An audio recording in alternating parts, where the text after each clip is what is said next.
CMSportsNet is made possible by Genova's To Go and by Carroll Links.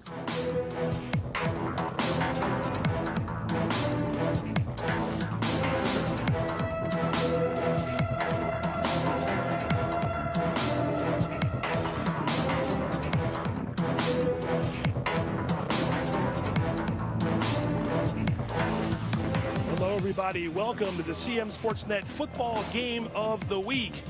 It's Week 5. We've got Westminster facing off against Manchester Valley in a Carroll County clash. Pat Stetzer from CMSportsNet, alongside longtime county football coach Mike Coons. Coach, real quick, I think it's going to be a game we're going to see the trenches go a long way to determine an outcome. How important is that line play for both these teams tonight? Well, both these teams have huge offensive and defensive lines, so there'll certainly be a lot of banging up there. First team that cracks, probably not so good. I think you're right. We're going to take a quick break and hear from our sponsors, but we got a little bit of pregame coverage for you before it's 6:30 kickoff tonight, Westminster Man Valley. Don't go away. The game of the week is coming right back. There's a lot about Sarah and Tara that's exactly alike. They drink the same coffee, they have the same great job, and they both have a high-quality education. The only difference? Sarah spent her first 2 years at Carroll Community College, getting the same exceptional education, but at less than half the cost. So while Tara uses her paycheck to make student loan payments, Sarah can use hers for other things, like going out for coffee. Get started at carrollcc.edu. Hungry? Genova's To Go. Pizza, pasta, subs, and more. Fresh hot pizza right from the oven. Genova's To Go. A mouth-watering cheesesteak just off the grill. Genova's To Go. Fresh baked bread and plump wings seconds from the fryer. Genova's To Go. Genova's To Go carryout, delivery, mobile device, and online ordering is available at all locations. Westminster, Hampstead, Manchester, and our newest dining room in Eldersburg. For lunch, dinner, or any time in between. Genova's To Go.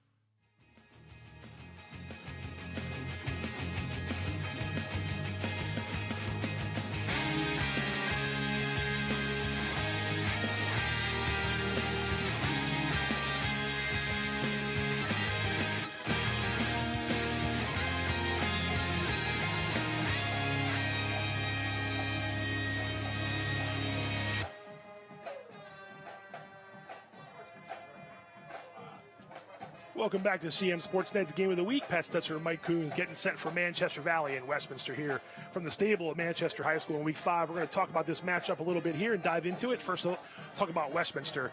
The Owls 2-2 overall, 1-0 in the Carroll County Athletic League.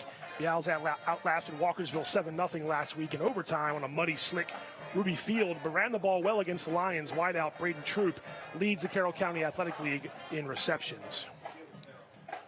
Over to Manchester Valley. The Mavericks didn't score last week against South Carroll, and their offense has taken some time to get going, but the Mavs have competed with Westminster in recent matchups.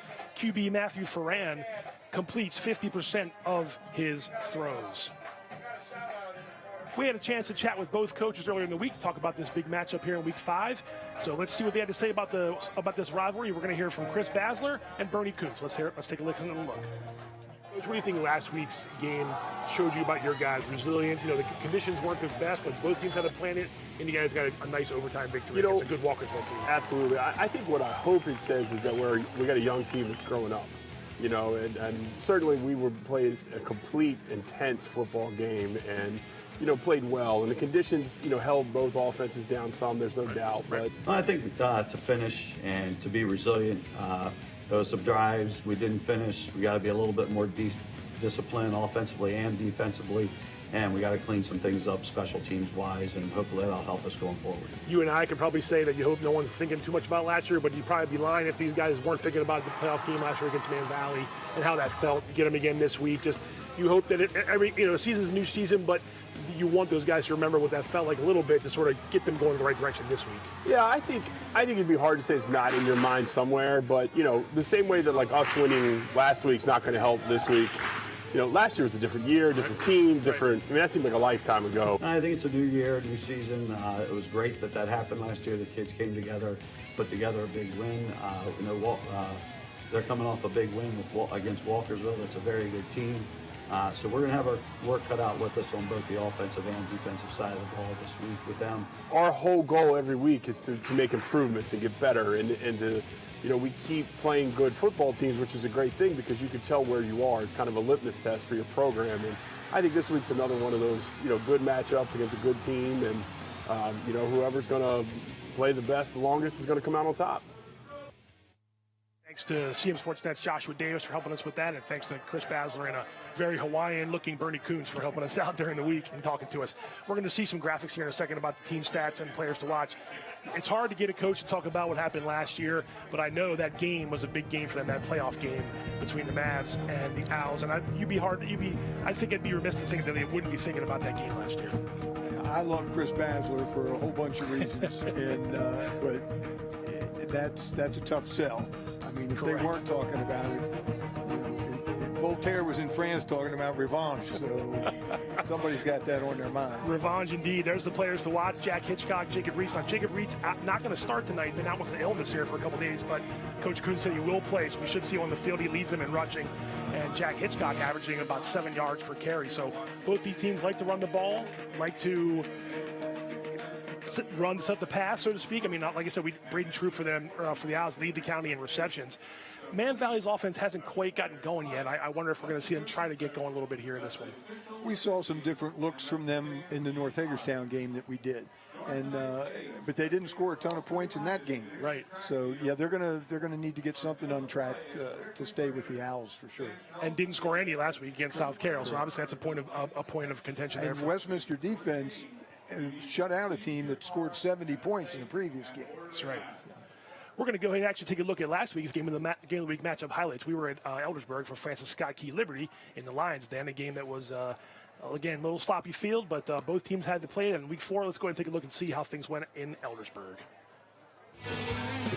Liberty hosted Francis Scott Key on Friday, September 27th on a rainy early evening in Eldersburg, where the Lions and Eagles were both in search of their second county win of the 2024 season.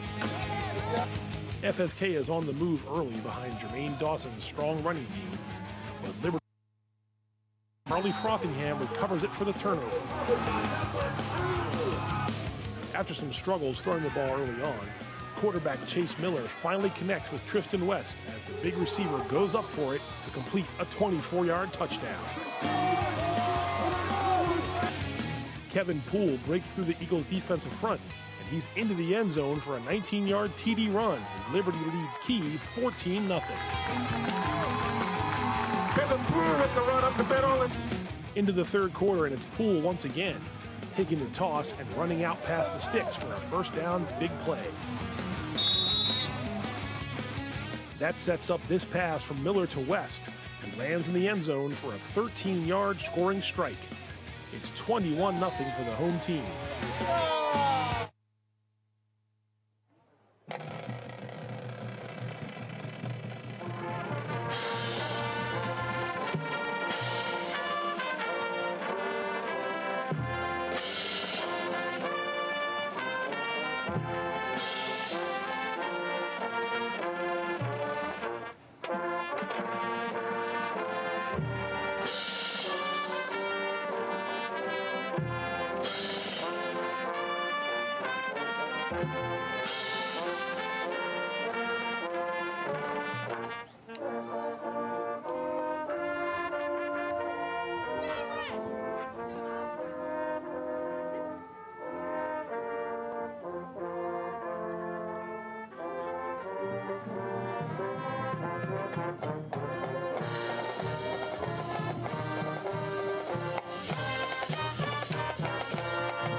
All right, Manchester Valley's marching band with the Star Spangled Banner. Hopefully we can get the conclusion of those highlights at halftime. We'll give you the full highlights at halftime between FSK and Liberty from last week. But you mentioned the line play coach earlier, and obviously we can always say the games are won in the trenches, and the team that outlasts the other one's going to have a good chance. But both of these teams are built to run the ball the way they do, at least the way they have their line set up. It goes a long way to success. I mean, Manchester Valley last year against Westminster in the playoffs, and Westminster every other week has a good job running the ball.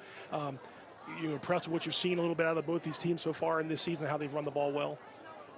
Well, that's, again, as we mentioned, that's what they do. They are both capable of throwing the ball. I mean, yes, but running's their bread and butter. Yeah. Well, and so that's where they're going to put most of their time, most of their effort, and they're both good at it. Getting set for the coin toss here as the captains head toward midfield. And this homecoming evening, nice night. I haven't been to the sunshine for about 2 weeks, and it's popped out here. And the sky was blue, and I didn't recognize it. You had to pinch yourself a little bit there after. People say we need the rain, but I don't know if we need that much rain. I need to mow the grass. Yeah. That's what I need to do. You and the rest of us. Man Valley in the all dark blues, and Westminster in the white jerseys and the Columbia blue pants.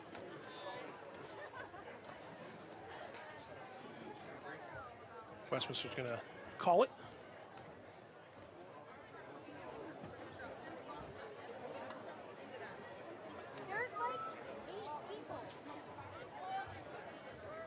So Man Valley won it and they'll defer. Or excuse me, Westminster won it and they deferred. So the Owls going to get it first. Week 5, Coach. I mean, you're sort of in the halfway point of the regular season. And you talk about identities, Coach Bowser, and he's talked to us a lot during this preseason and early in the season about what's our identity going to be. Is this where you'd like to find, if you're the coach of both these teams, that we should know who we are by week 5? If they don't know by now, you get week 6 and 7, and you're trying to change things. That generally does not bode well for you. Like you said, I think both these teams are going to want to run the ball to do the rest of what they do on offense, and both defenses have flashed at points this year. We saw the Mavericks against North Hagerstown, and then we streamed the game last week where it wasn't a bit of a quagmire, but it was Walkersville as a high-flying offense, and Westminster posted a shutout. So something to build on for sure for the Owls. And again, Walkersville, as I said, scored 10 touchdowns in a game, and if I heard the story right, it was in the first half. Yes. So you heard it right. You slow that offense down, you're playing some defense. Sure, and both teams had to deal with the conditions, so it wasn't as if it was. Yeah, it wasn't dry on one side. No, it was not. No, it was not. So Man Valley will kick off. It's Braden Fritz, number 18, doing the honors. Kick off for the Mavericks. Braden Fritz. 8 to receive for the Owls. Jack Hitchcock. Isaiah Sprinkle, one of the men back for Westminster. He's on the far side there. Isaiah Sprinkle. We got a nice night here in Manchester as we get set for week 5 in the Carroll County Athletic League, Manchester Valley and Westminster.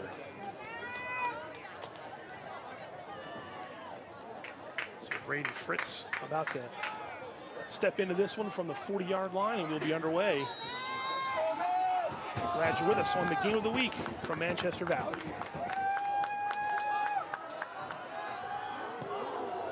Fritz lines it.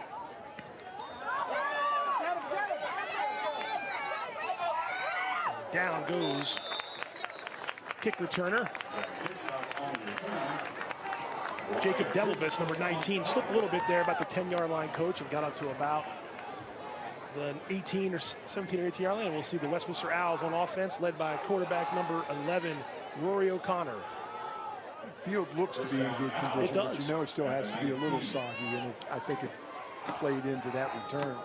Indeed, and like a little bit of the crown situation, so the sidelines will be a little wet. So here we go, Westminster on offense first.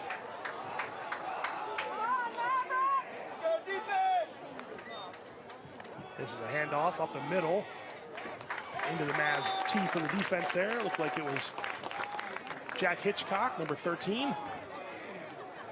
Jack Hitchcock on the No opening play surprises. Just do what they've been doing, right? There's a Darryl Royal that used to say, "We'll dance with who brung us." That's right. Second down, and maybe you have to have a replacement player there. Looks like Isaiah Taylor comes in for Connor Harris. Second and about 7. Here's a handoff to Jack Hitchcock, gets around the side. Good block by Sprinkle. Looks like first down yardage there on 2nd and long. So a nice couple runs there for the Owls. Looked like a bit of a counter. That backside lineman pulling around. There's Rory O'Connor. Sorry about that. Looked like the Mavs had it contained for a moment, but bounced outside. Nice chunk of yards. So that completion percentage is not what the Owls want, but the yards is good, and the 7 touchdown passes. Of course, needs your scoring just kind of maybe be a little more efficient. I know that's Coach Basler and Rory talked to us a couple weeks ago about how he wants to make that point of emphasis here in the rest of the regular season and beyond. But first down here, actually, no, you know, it's a 3rd and short. Not bad. And that was Jack Hitchcock, and I think this time he does have enough. So 3 straight runs to start this one off, and the Owls get their first down.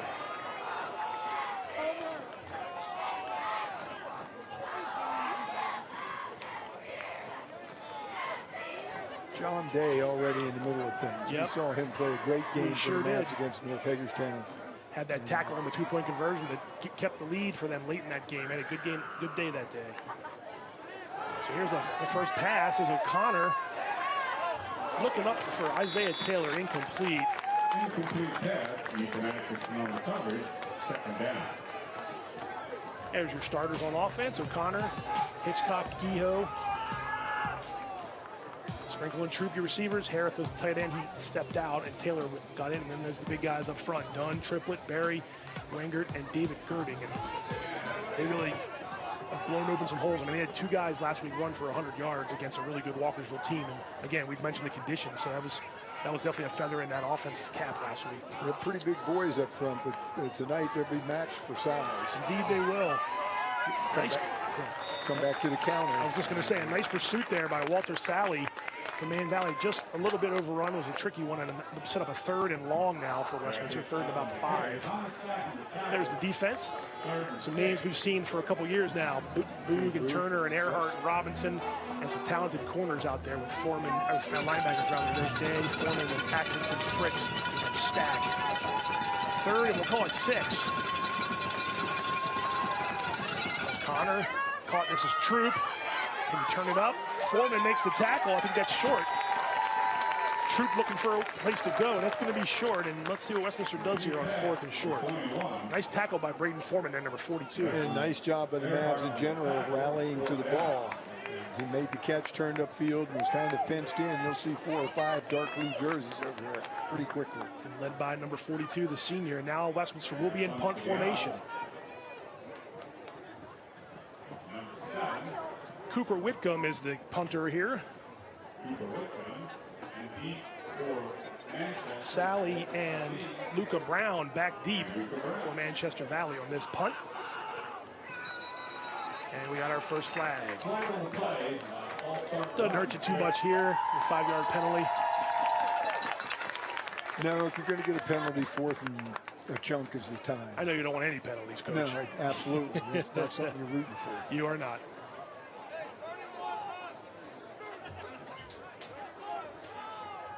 Backs them up 5 yards. They'll still be in punt formation. Standing back at the 30, Luca Brown and Walter Sally. Snapped Whitcomb, and he gets off a pretty good one. Fair catch, caught, and right down there at the 35-yard line. So a good field position to start for Manchester Valley, and here comes the offense. First down, Mavericks there.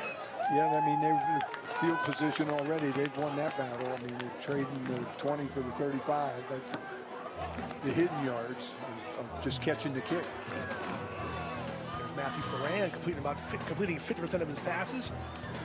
348 passing yards and 2 touchdown passes. He ran one in a couple weeks ago against North Hagerstown. I remember down here in this corner of the end zone that led his team to a 1-point win. It'll be 1st and 10 from the 35-yard line.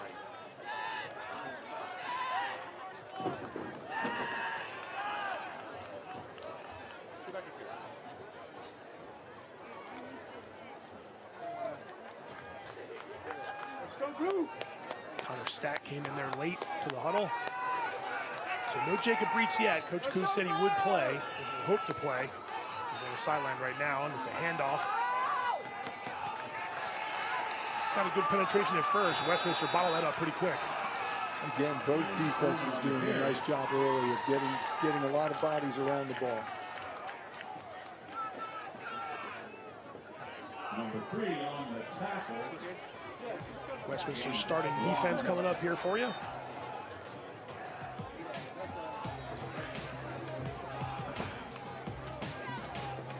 Some of those big guys we saw on the offensive line are down here playing both ways as well. Here's Ferran. A little busted play, and down goes Ferran. That's a big loss. Xavier Howard coming out from the defensive back position and looked like a busted play a little bit to me. Ferran didn't quite know where to go with it. I was trying to watch up front. Declan Earhart is just a giant. Yes, he is. So, he and the edge player both got overwhelmed on that play. Ferran looked for someone to dump it off to and couldn't do it, and a good job there by Xavier Howard. Coming off the edge quickly and unaccounted for, he blew that play up immediately. 3rd and forever now for Man Valley, way back to the 25-yard line, so 3rd and 20. And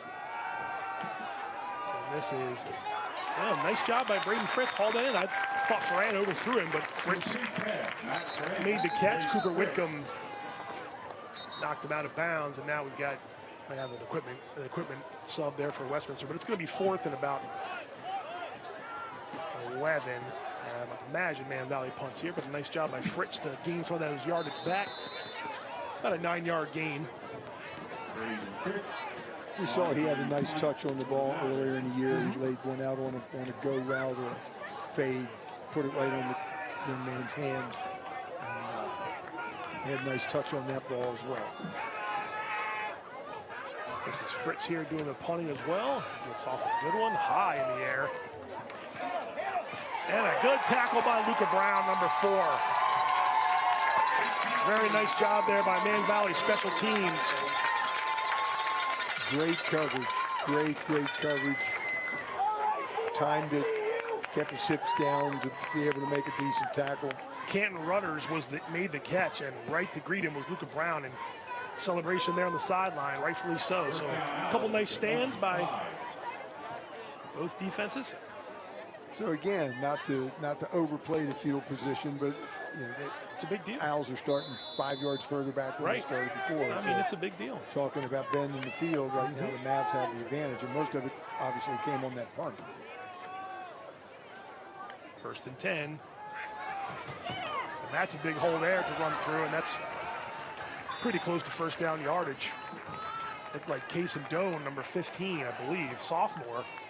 We've seen him sort of shine a little bit here in the last couple weeks. Nice hole to run through there, Coach. Yeah, that was a lot of daylight. I won't go so far as to say I could have run through it, but I was trying to set you up for that. You wouldn't bite. 2nd and short. There was never a time in my life. Got an 8-yard gain on 1st down. The best kind of long play there on 1st and 10. You like 2nd and short. That gives you a lot of options. And up front to meet Doan that time. Let's see who that was. 55, I believe. Aiden Turner on the stick. Crew Boog was in there as well. And I was sure if maybe there was a slip there in the backfield. No, I don't think so. Turner meets him first. I was going to say the slip was somebody didn't block Turner. That's right. So now it's a 3rd and about 5.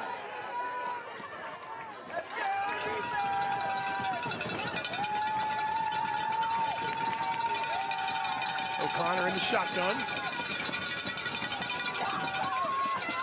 Into coverage, up to get it is Isaiah Taylor. Nice catch by Isaiah Taylor, and he gets the 1st down. I will say this about Owls receivers. They have a height advantage almost across the board.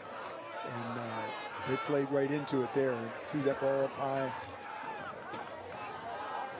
Receivers able to go up and snag it. Again, John Day in the area, but John Day's not a tall player. Ethan Atkinson makes the tackle, and yeah, I mean, Isaiah Taylor just go up and get it, and he did. There's a lot of things you can do to improve yourself, but you can't get tall. Flag flies there on the run play, and I think this is going to come back with a hold, and it is a hold. That was Crew Boog for Man Valley. Who was getting held. Yes, he was. And letting the official know, hey, good call, sir. You think you saw that one? This is right here. Right here. That's right. That negates that run. It'll back them up 10 yards.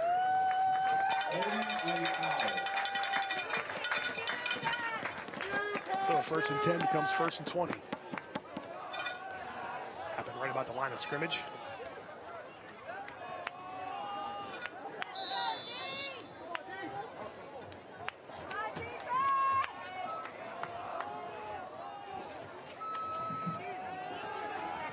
Here's O'Connor looking to throw.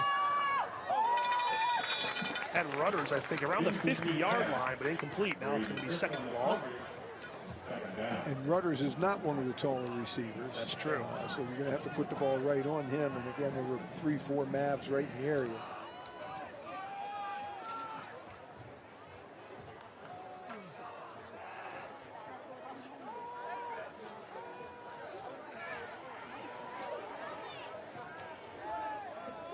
Second and long.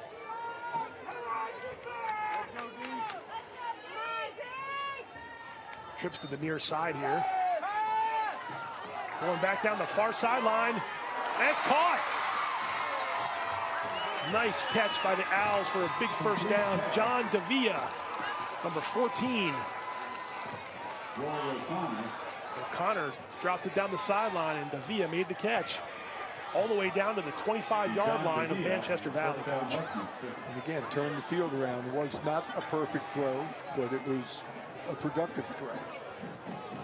Well, you talked about field flipping. That flips the field right Absolutely. there. That's like a punt where you get to keep the ball. Absolutely. 1st and 10 now from the 25-yard line.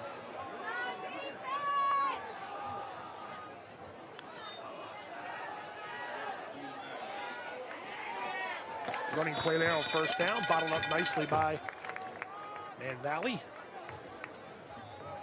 Impressed with both teams. We talked about the big frontages for each team, and so far they've held sway in the running game. Plays that have been made have all been in the air. Yeah, there's been one decent run. One decent run, excess of 5 yards, and the rest of it, the defenses have kept bottled up pretty well. This is the furthest Westminster's gotten to this point here, is 3.5 minutes left. And that's blown up there in the backfield. That's 56. Oh, pardon me, 58, Jake Robinson. 3rd down. They keep bringing on big guys. They have a couple guys coming off the sideline. Yeah, it was Jake Robinson there to start that tackle. 28, Craig Savage.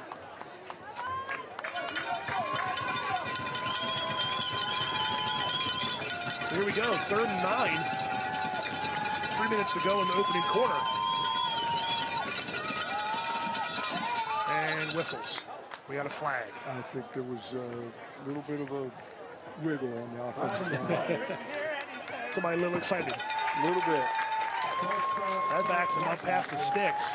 It was just that, it wasn't a step. It wasn't really just that kind of body shape. And you can't do that. You can do it, just not when you're set down in the stance, exactly. right? Once you're set, you're set. You shake all you want until then. Well, now you got a 3rd, about 14.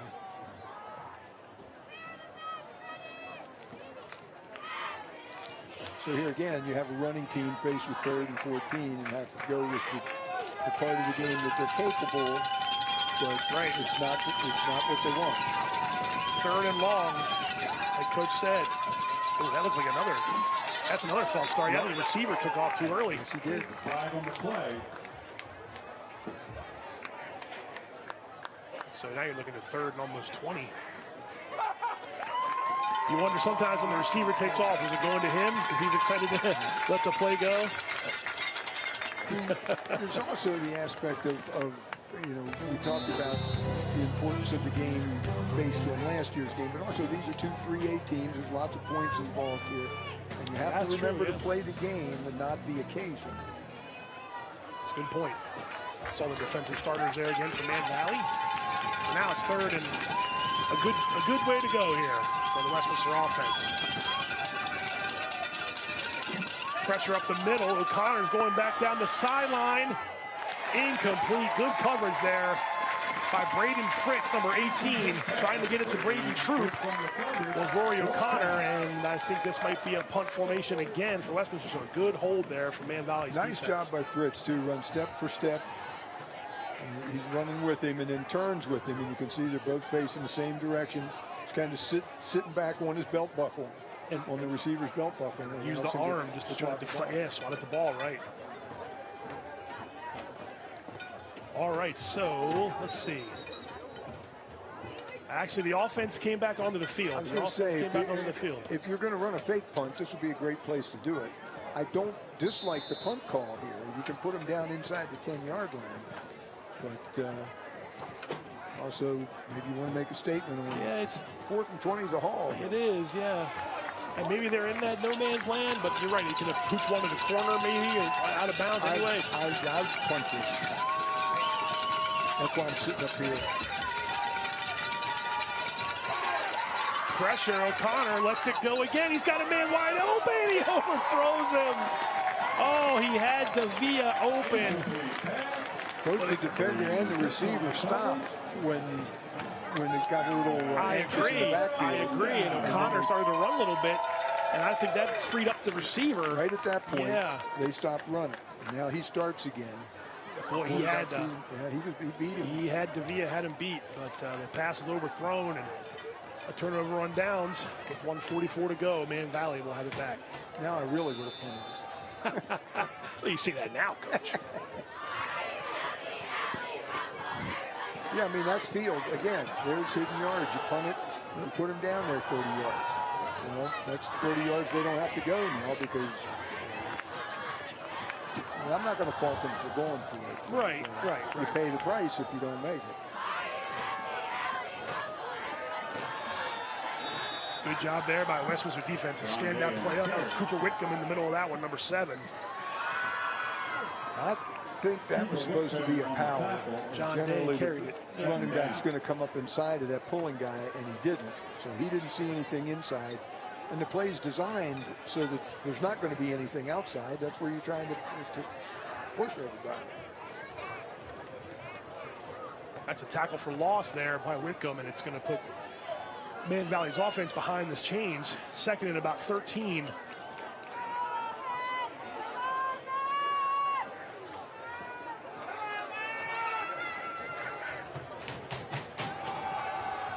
Ferran going to roll to his weak side, is going to keep it, run with it, right at the 40-yard line, knocked out of bounds.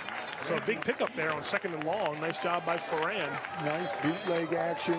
Plays coming to the right, quarterback rolls to the left. Generally, you have somebody dragging out there at about 5, 7, 10 yards. Couldn't find the guy he wanted, tucked it and ran. Got a decent gain there. We have a flag, a personal foul on Westminster. Might have been a late hit on the sideline, perhaps, Coach? Out of bounds. Either way. That's going to put it into Owls territory.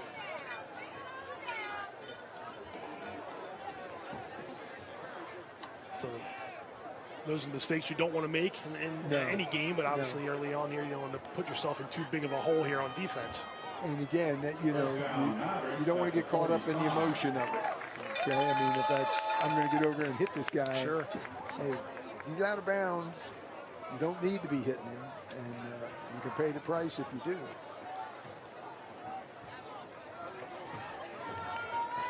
So yeah, down to the 45-yard line. So now they're in plus territory.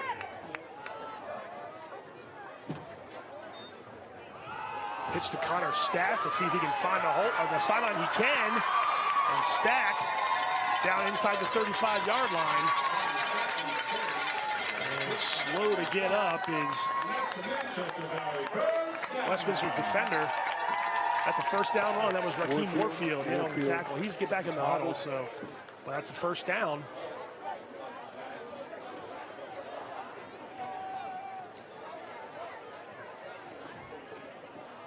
So a couple nice runs there for Ferran before the penalty, and then that one with Connor Stack, and that might be the last play of the quarters. We're under 15 seconds to go. Nice job on the bootleg, but the penalty has been the big play, determining play. Yeah, so far, right.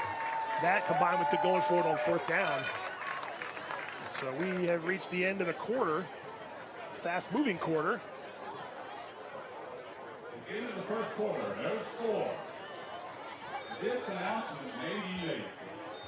They are still selling. No score between Man Valley and Westminster through one quarter of play. Kind of the way we thought it would go, but just a little bit in terms, like you said, the ground game, maybe Westminster a little bit early on, and now Man Valley starting to pick it up a little bit.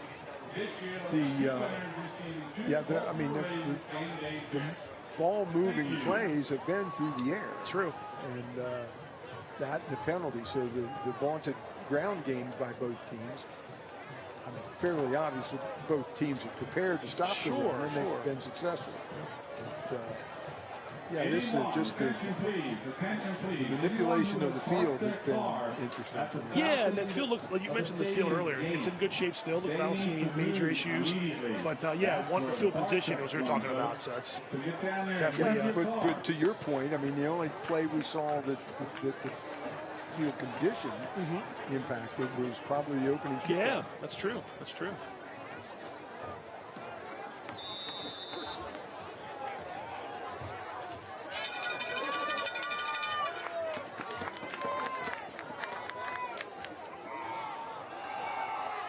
First and 10 now as we start the second quarter. Just not much going on in there for either team. No, there's not. Be it dive, be it ISO, be it counter, power, whatever you got. Right now, nobody's got it. And he got 1 yard for his efforts there, so you're on to something. I see raffle tickets in the stands. And this is the kind of game that you may end up seeing like a double reverse or a halfback pass or something like that. That's just such a could be trend breaker. 2nd and 9. Mavs still in the move after they held Westminster there late in the first quarter on a turnover on downs. Then had the 15-yard penalty and then a big run by Connor Stack. He's got 15 yards on just 2 carries so far.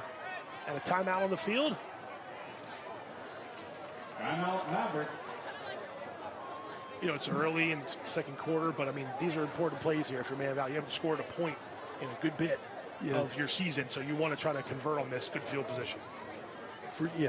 Against anybody. Right, I mean, especially against Westminster. But talk about Westminster before. I mean, it just. I think everybody was shocked last year in the playoff game. Unless you were a Westminster fan, I think you were probably pleasantly shocked because, as Wilt Chamberlain once said, nobody loves Goliath. But Man Valley's the second biggest school in the county, so I mean they get some of that as well. Yeah, you're right. But the Owls, they're fighting everybody when they play. I'll be honest, it surprised me a little bit, the result, because of what Westminster was doing during the season. I think they'd won 7 in a row to that point. Not that Man Valley can't beat them, because any given Friday or whatever the case may be, but it did surprise me, and they earned it. Man Valley came out aggressive and got that win. Big win for the program. Here's a handoff up the middle. Good push by Man Valley. This is what they came into the game counting on, I think. And if they can do that, and again, not to belabor the field and the clock and all that, but you control the field and you control the clock when you can run the football. Jacob Reach there. I think that's the first time we called his name.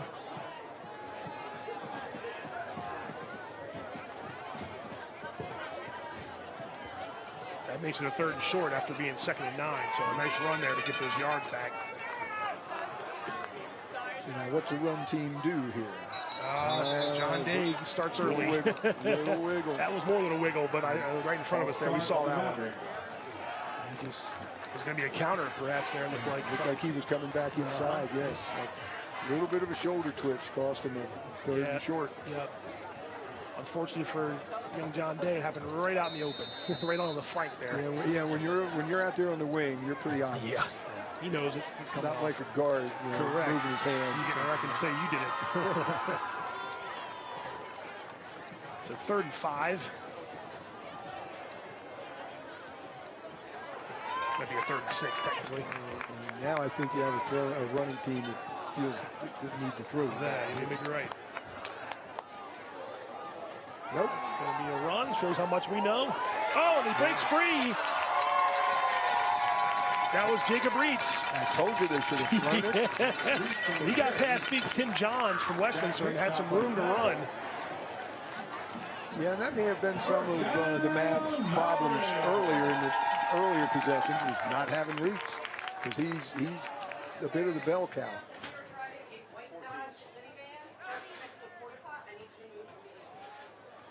So a big first down there. Jacob Reitz. It is a big first down. You are driving a white Dodge minivan parked down by the old porta potty. Back to Reitz. This time, going nowhere. Westminster sniffed it out. And looks like maybe no gain. He might have got back to the line of scrimmage. They're going to give him one? Let's see.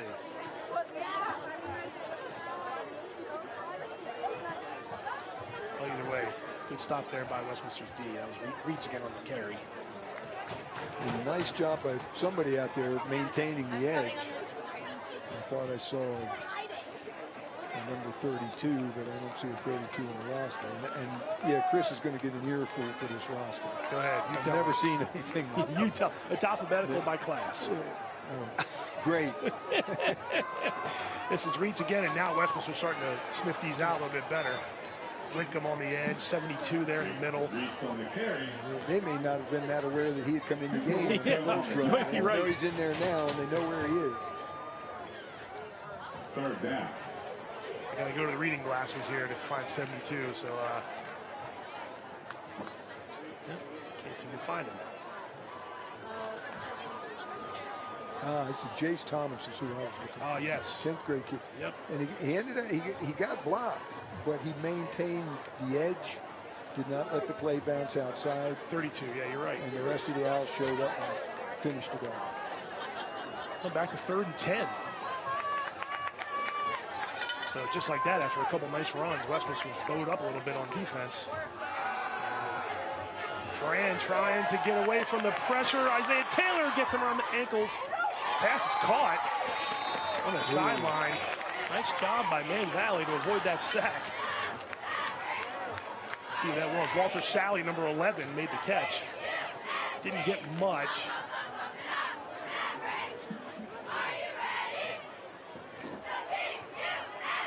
Actually, none. Right back to the line of scrimmage. So, really good pressure here. I thought Taylor was going to get him tripped over his own, or get his own guy in the way there. Fran, very good to get away from it. Now they do have a good field goal kicker. I was going to say Fritz. That you may have saved the field goal. How are you? Good. Here comes Fritz. My son just said. My son is sitting in Bennett. Snap is down. Fritz's kick. It is good. Line drive shot. It They was. all count the same if they go between the uprights and over the bar. First points of the game. Yes. First points of the game go to Manchester Valley on a Braden Fritz field goal. No style points. It still counts.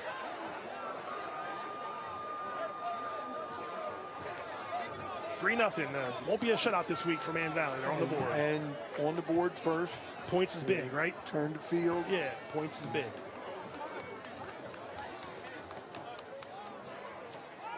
It's important, too, just because, look, you probably thought you did a lot of good things in the game last week against South Carroll, but you just didn't get in the end zone, didn't find a point. Now you've gotten some points, and just against your rival, too. So They need the same kickoff they had to open the game. Yes. When you get that, then they're back in business.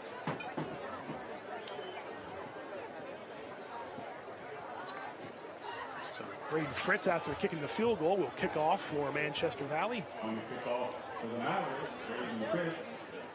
Deep for the Owls. Back Hitchcock. Hitchcock and Sprinkle back deep for Westminster. So now it's a matter of, what are the Owls? Can the Owls respond?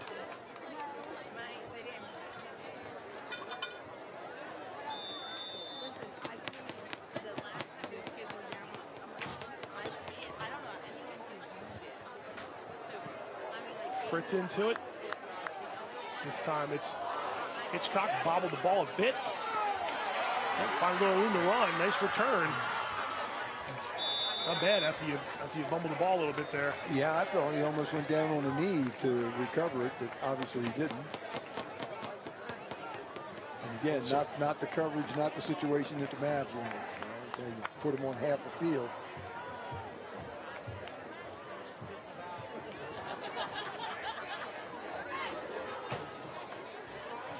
And so now the Owls will see if they can answer.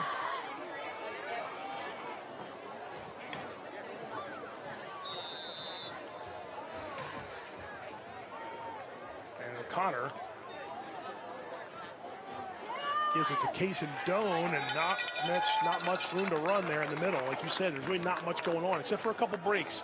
There haven't been too much going on there for either team's running game. And the Owls, the running back is set really deep. Yes. And, so you run 8 yards to get back to the line of scrimmage. Also won, so 2nd and 11.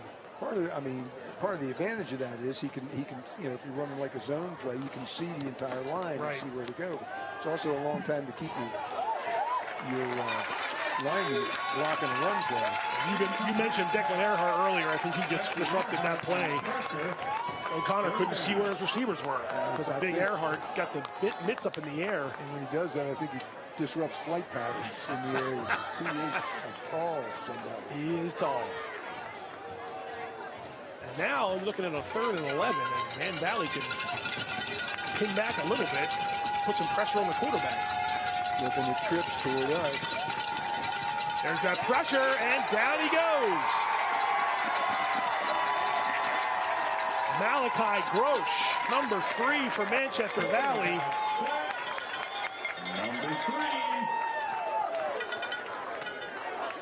I'd like to say he came off there unblocked. He was supposed to be blocked. he just blew by the offensive tackle. So that's 4th and long, and good job by Manchester Valley here. And again, right after the score, you didn't get the kickoff coverage you wanted, but you got a stop, a 3 and out. Whitcomb. That's a fair catch to signal there by Luca Brown.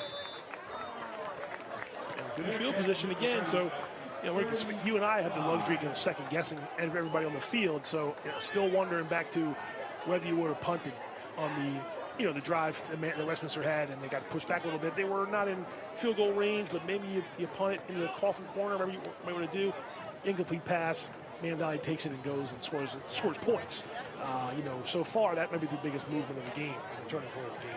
I mean, you want to play the field, but you can't get hung up playing the field. You spend the whole time trying to, I'm going to punt it down to here, punt it down to there, and next thing you know, the game's over and you didn't score. Yeah. So. Yeah. Like I said, I'm not going to be critical of the decision. No, right. But I would have punted it. I mean, I think I was on record saying that before. But I think you did. You go with what you think your strengths are. That's true. Here's your reverse. And here's a reverse. It's Luca Brown. Cuts it back inside. Nice job by Luca Brown. That's a 1st down run. All the way up to the 48-yard line. Gain of about 12 on 1st down. I think you'll see some of that from Westminster, too. It's fairly obvious that tackle to tackle is going to be a slog. So if you want to... Gabe Lee on the tackle for Westminster, but not before a 1st down run, and they give him to the 49. So you want to get a chunk, you're going to have to do something a little out of the ordinary, I believe.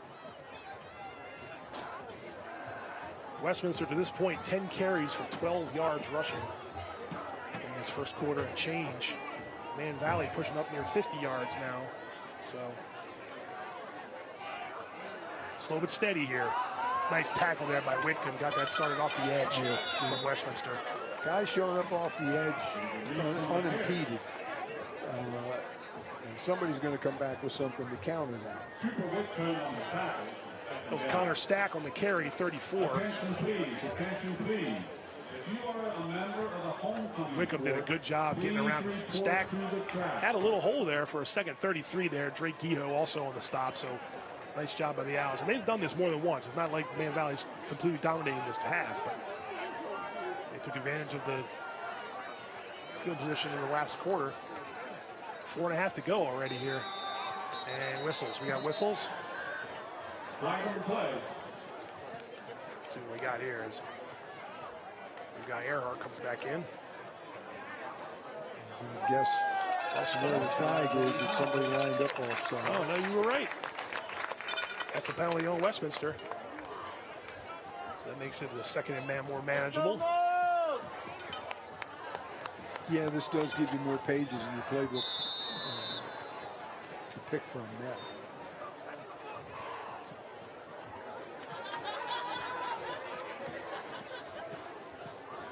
In Owls territory again is Man Valley's offense.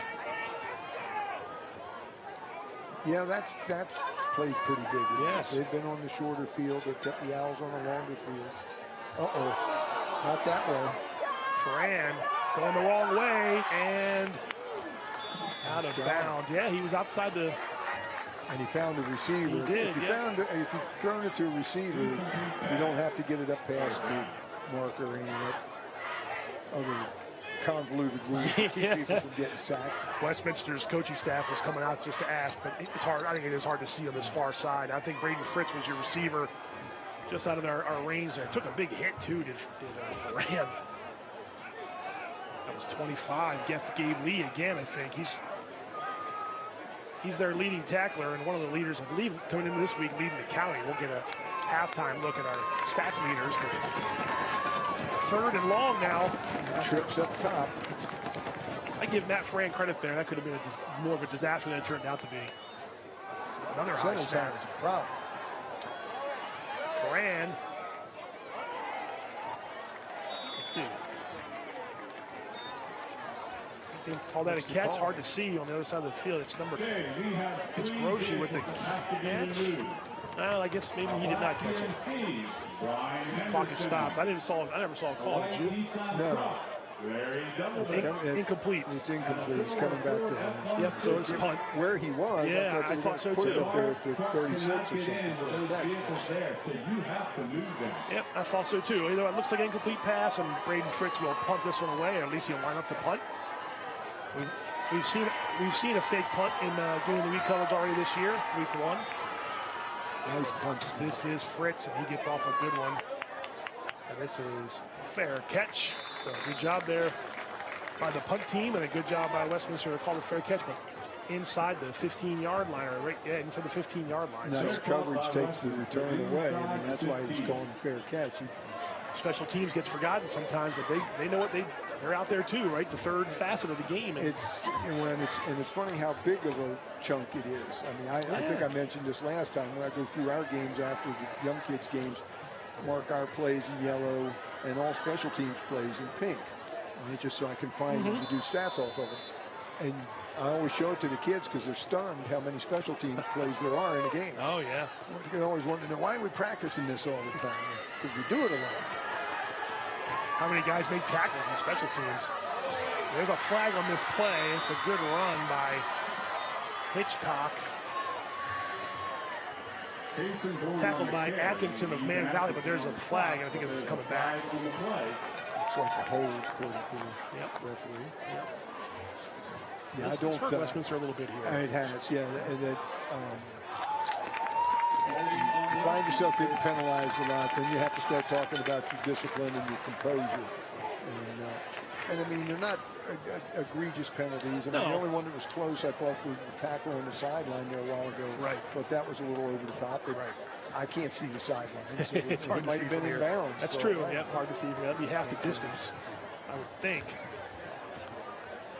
But I also don't like the players signaling for the penalty. That's just, I have a lot of curmudgeonly things to say. I try to keep it to a minute. I guess it's all right. I think we talked about this 2 weeks ago. First down still, but back in the shadow of their end zone and tackled right near the line of scrimmage. They are dominant up front, and this is a very good Owls offensive line. That was Caleb Hoffman, number 12. I thought 12 was in there too. Back to the 4-yard line. Second down. Yeah, they are. Now you can really pin back here for Man Valley defense. Yes.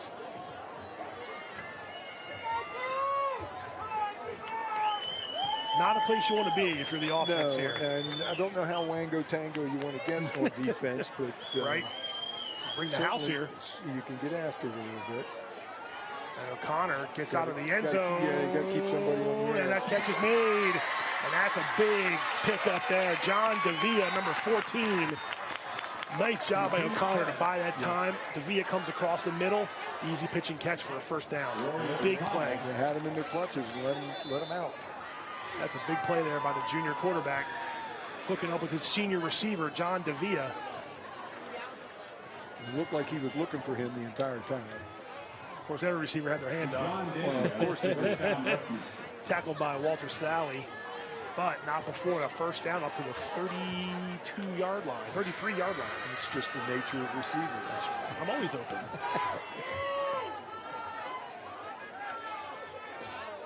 Here's a handoff. That gap closed quickly. There was room to run there. Not for long. No, not for long. Again, if I Braden Foreman, 42. Grading out O-line, D-line here, I would say the Mavs D-line has had the upper hand. No gain, so clock running too, minute 45. Westminster got the ball first, I believe, right? Yes, first. The kickoff down here. Wet grass. Right. I think the Owls have all the timeout. I think it was Bernie that called. Man Valley called the timeout. Oh, it's intercepted. Braden Foreman still on his feet. And that turns the tables with a minute 22 to go.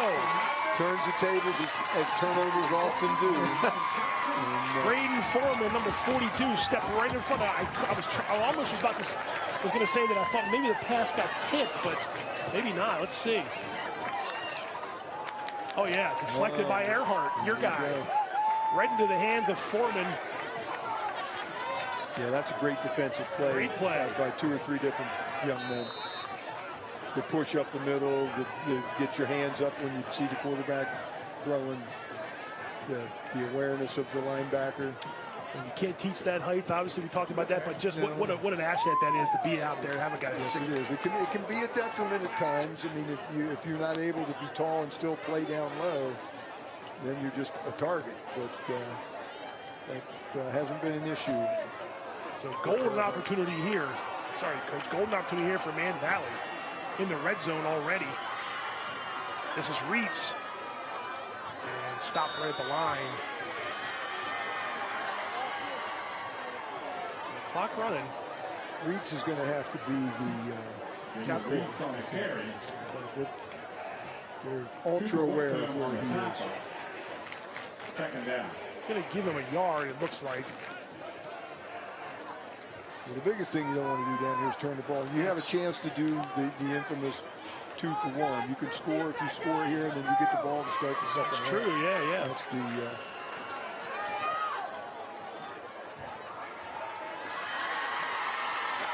40 seconds and counting. That's Reitz, wrapped up around the knees. And a timeout, I believe. Jacob Reitz on the carry. Down to about the 7-yard line, 7-yard line. So timeout. Manchester Valley, as you see Ferran and Coach Coons talking it over here. Now here's, you have a halfback pass, you have something a little out of the ordinary. You're not going to, I don't think, I said that before and I was wrong, but I don't think they're going to run this in from 7 yards. So you either take a shot throwing the ball, you have something special, but you keep the ball at all costs because you're certainly within field goal range. Sure. And you'll take 3 over 0.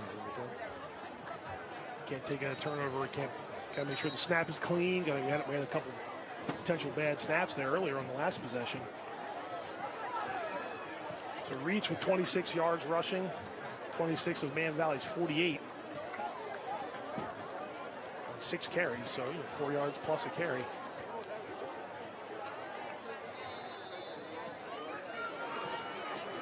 right, so you got one play for this, because you know you're going to use your kicker if you don't use it. That's a toss to Reitz. Reitz couldn't get around Hitchcock. Jack Hitchcock with the tackle. And I think Man Valley had a timeout left. And they will use it. They will use it with 19 seconds left. fourth down. Down to about the 4-yard line. Yeah. So you're up 3-0. You get the ball to start the third quarter, but you're in scoring range. It's fourth down. You kick it, or you can get a first down. I was going to say, scoring. I was trying to figure out why they called timeout, but the fact that they can get a first down and they have a timeout may have played into that. So you could try to hard count them. You could. Well, hard count gets you half the distance. You're right. But no, you're right. Whatever happens, you can get a first down without scoring. Right? Yes. But I almost think if you're going to do that, you'd have to throw the ball. You're not going to run it and don't make it. It's done. Actually, if you throw it and don't make it, you're done. Here again, I'd be kicking. Yeah. I mean, I want the points. I like the points too, but Bernie and the Mavericks, Bernie Coons and the Mavericks. Yeah, if you don't make roll it, the dice. Your timeout doesn't matter. Right. Ferran.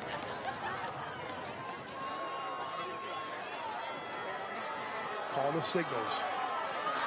I'm not sure they're going to run a play. Still got time. I don't see the 5-second count. Ferran standing, and nope. Yeah, you're right. So that was on purpose. Yes, that's by design, despite the outrage among some of the fans down there. 5 yards there. You have faith in Fritz that he can still kick that field goal.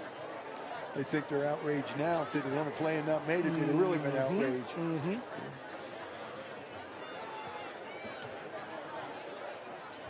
That was an odd play, because even if they call, like you said, you were right. If they bark them offside, it's only half the distance. So you're going to do it again anyway. Now you have to kick off if you make this. No problem for Fritz. Now you got to get down here and cover the kick, and they didn't do such a good job of that the last time. That's true. Again, as you say all the time, pretty easy to. Now, they should have run the clock down to 2. Yeah, but points are points here with 15 seconds to go.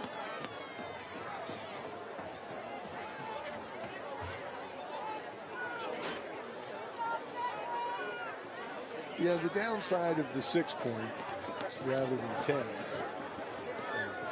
is 4 points. Obviously, but what I'm thinking about is one play and you've seen something happen like that similarly? with young guys. I knew you were going to say that. Drove the ball for an entire quarter. They had it the entire, and it's only a 10-minute quarter. Right.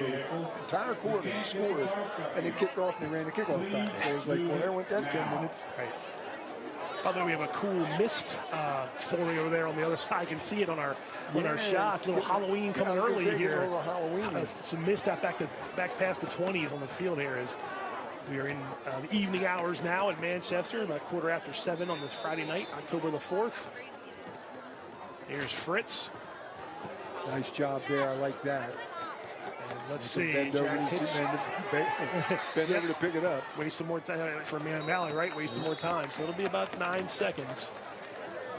And Westminster, all intents and purposes, could sit on that one and go to the break. Or, hey, we got 9 seconds. I got fast receivers, and I've gotten behind their defense. Yeah, I was going to say, we're going to see what Man Valley's prevent looks like.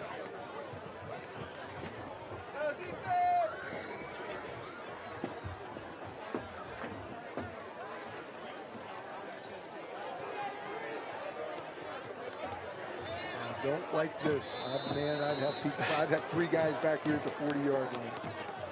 Yeah, it looks like it might be a run. They're just going to run. Hitchcock gets behind a guy and up past the 50, but let's see, did they call a timeout? Hold on. In the head. Manchester Valley 6, Westminster nothing. I don't think it's the end of the half yet.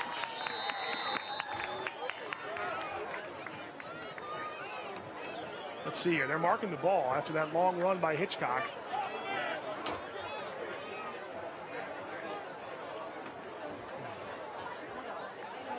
Down to the 44-yard line. I think maybe it might be 3 seconds. Yeah, they're telling Bernie how much time's left. I guess they'll try to get it back up in the clock.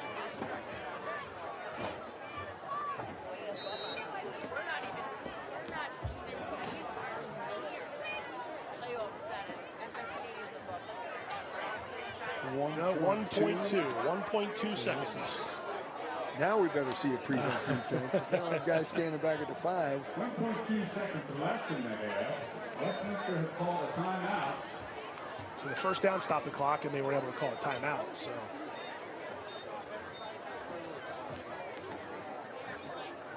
All right, 1.2 is what we have. And what should be the last play. Yes. So that timeout there was Westminster's. And now let's see how many guys go back for you, Coach. There we go.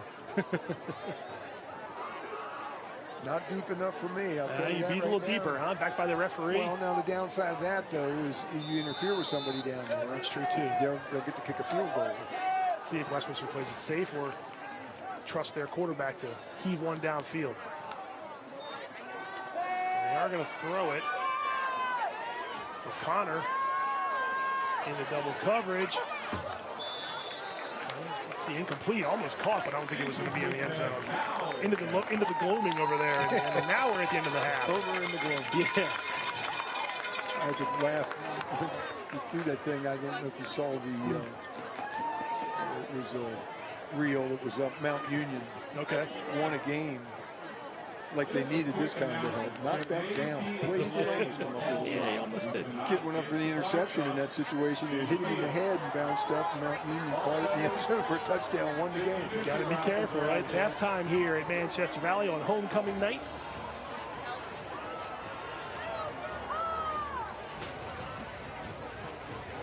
Man Valley leads Westminster 6-0. We thought it'd be competitive, and that's what we got for the first 24 minutes of play. I'm a little surprised in that, to me, the dominant force on the field thus far has been the frontage for the Mavericks, and they've contained the Owls, and the offense has done enough to get down in there. Well, actually, the defense got them down in close the second time. Right.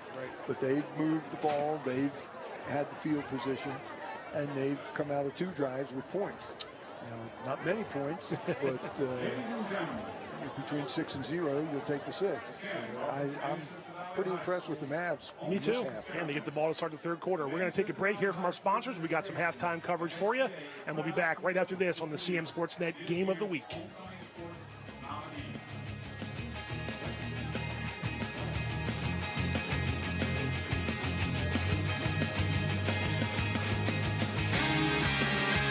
Hungry? Genova's to go. Pizza, pasta, subs, and more. Fresh hot pizza right from the oven. Genova's to go. A mouth-watering cheesesteak just off the grill. Genova's to go. Fresh baked bread and plump wings seconds from the fryer. Genova's to go. Genova's to go carry-out, delivery, mobile device, and online ordering is available at all locations. Westminster, Hampstead, Manchester, and our newest dining room in Eldersburg for lunch, dinner, or any time in between. Genova's to go.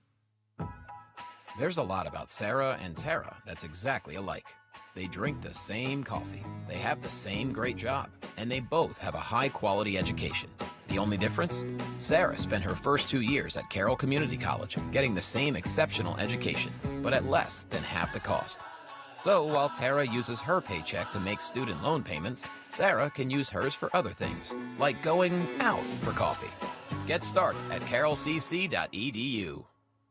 Skill, dedication, leadership. Just a few of the things it takes to be named CM Sportsnet's Athlete of the Week. Hi, I'm Pat Stetzer. Each week, CM Sportsnet recognizes an outstanding player for their contribution to their sport. Meet some of Carroll County student athletes and join us as we celebrate their performance, impact, and outstanding accomplishments. CM Sportsnet Athlete of the Week is brought to you by Barnes Bollinger Insurance and by Raising Cane's.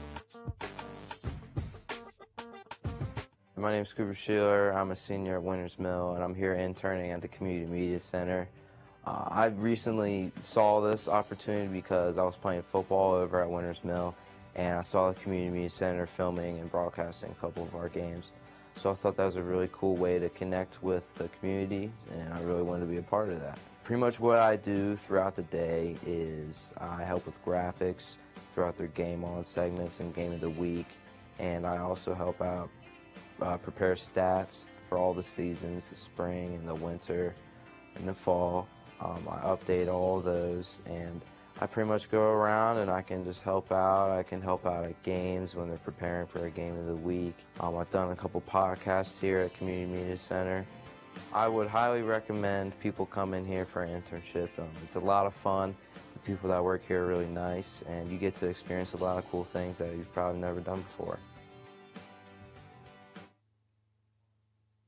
The Community Media Center of Carroll County is partnering with the Liberty High School PTSO to present the nonpartisan South Carroll Board of Education Candidates Forum on Thursday, October 17th at 6:30 p.m.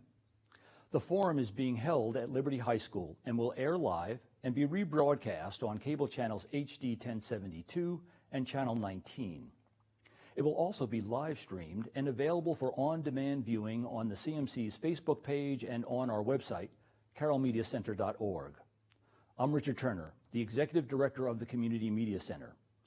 Part of our mission is to inform and educate citizens about local elections. Along those lines, the Voter's Guide on our website includes candidate profiles, previous forums, polling places, key dates, and links. We believe that unfiltered events such as the South Carroll BOE Candidates Forum play a critical role in helping voters evaluate candidates. We are pleased that all 4 Carroll County Board of Education candidates for the November 5th general election have agreed to participate. The Community Media Center and the Liberty High School PTSO are conducting this forum as a public service and do not endorse any candidate or political organization. This event is not affiliated with Carroll County Public Schools. This is the 3rd time the CMC and the Liberty PTSO have teamed up for a candidates forum. Whether you watch live on October 17th at 6:30 p.m. or later on cable channels 1072 or 19, on our Facebook page or on our website, we hope you will tune in and that it helps you inform your decision-making process for the upcoming election. Thank you.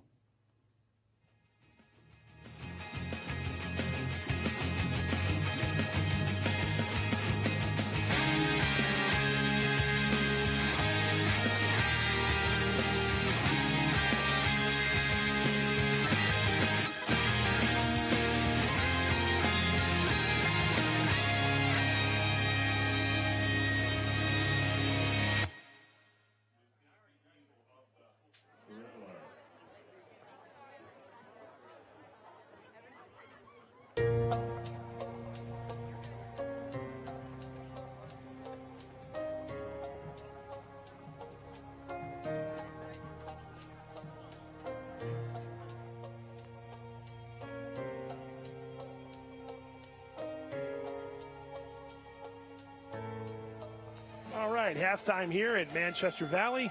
We're figuring it out as we go. We got the game of the week here. Pat Stetzer and Mike Coons. We are going to see some highlights from the first half. Manchester Valley leads Westminster 6-0. I think that, again, we saw both teams sort of establish the run a little bit early on, and then things kind of stalled out in the middle, and some of those air yards were critical to both teams trying to get the ball down the field. Yeah, the big fronts have pretty much negated one another.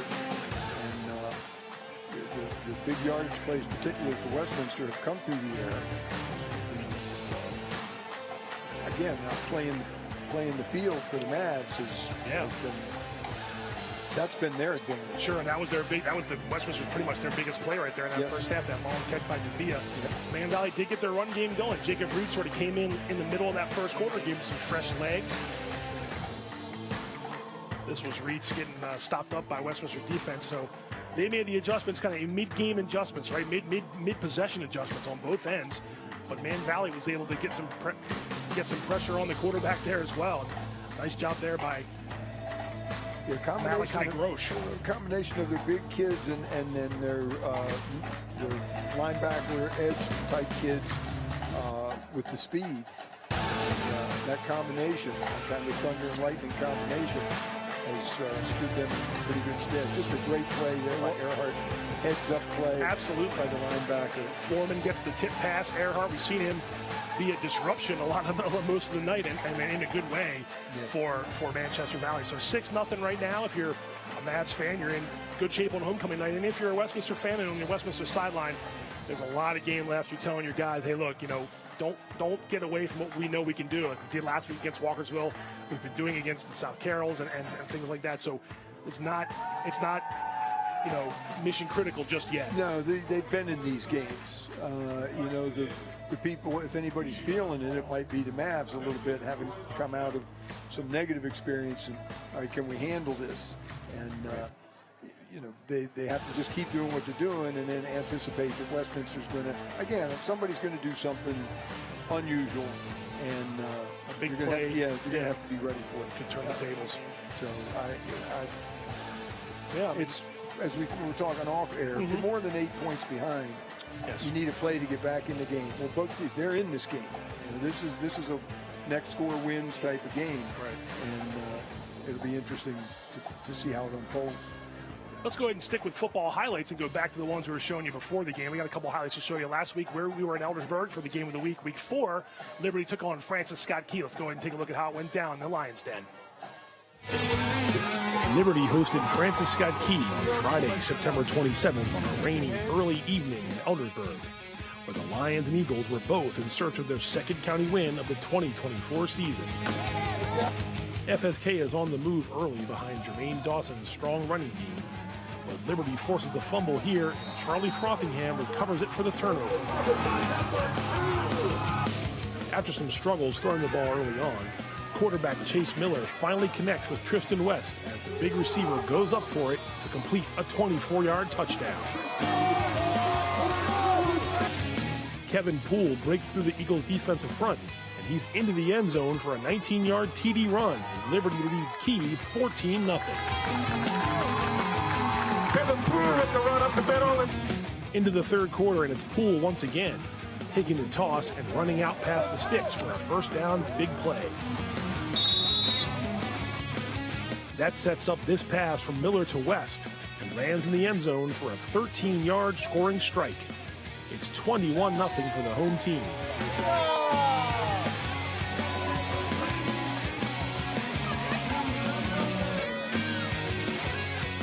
Liberty's defense is looking to pitch the shutout, and Kevin Kern makes this tackle on Damian Blizzard with some authority. Francis Scott Key trying to avoid that shutout. Here's a nice pass from Jacob Etzler to Mitchell Smith on fourth down to move the chains. But the Eagles' final drive stalls out late in the fourth quarter, and the Lions force a turnover on downs with this incomplete pass. Final score is Liberty 21, FSK 0. That's 2 county wins in a row for the Lions, who host Winners Mill in Week 5. The Eagles lose for the first time this fall. 21-0.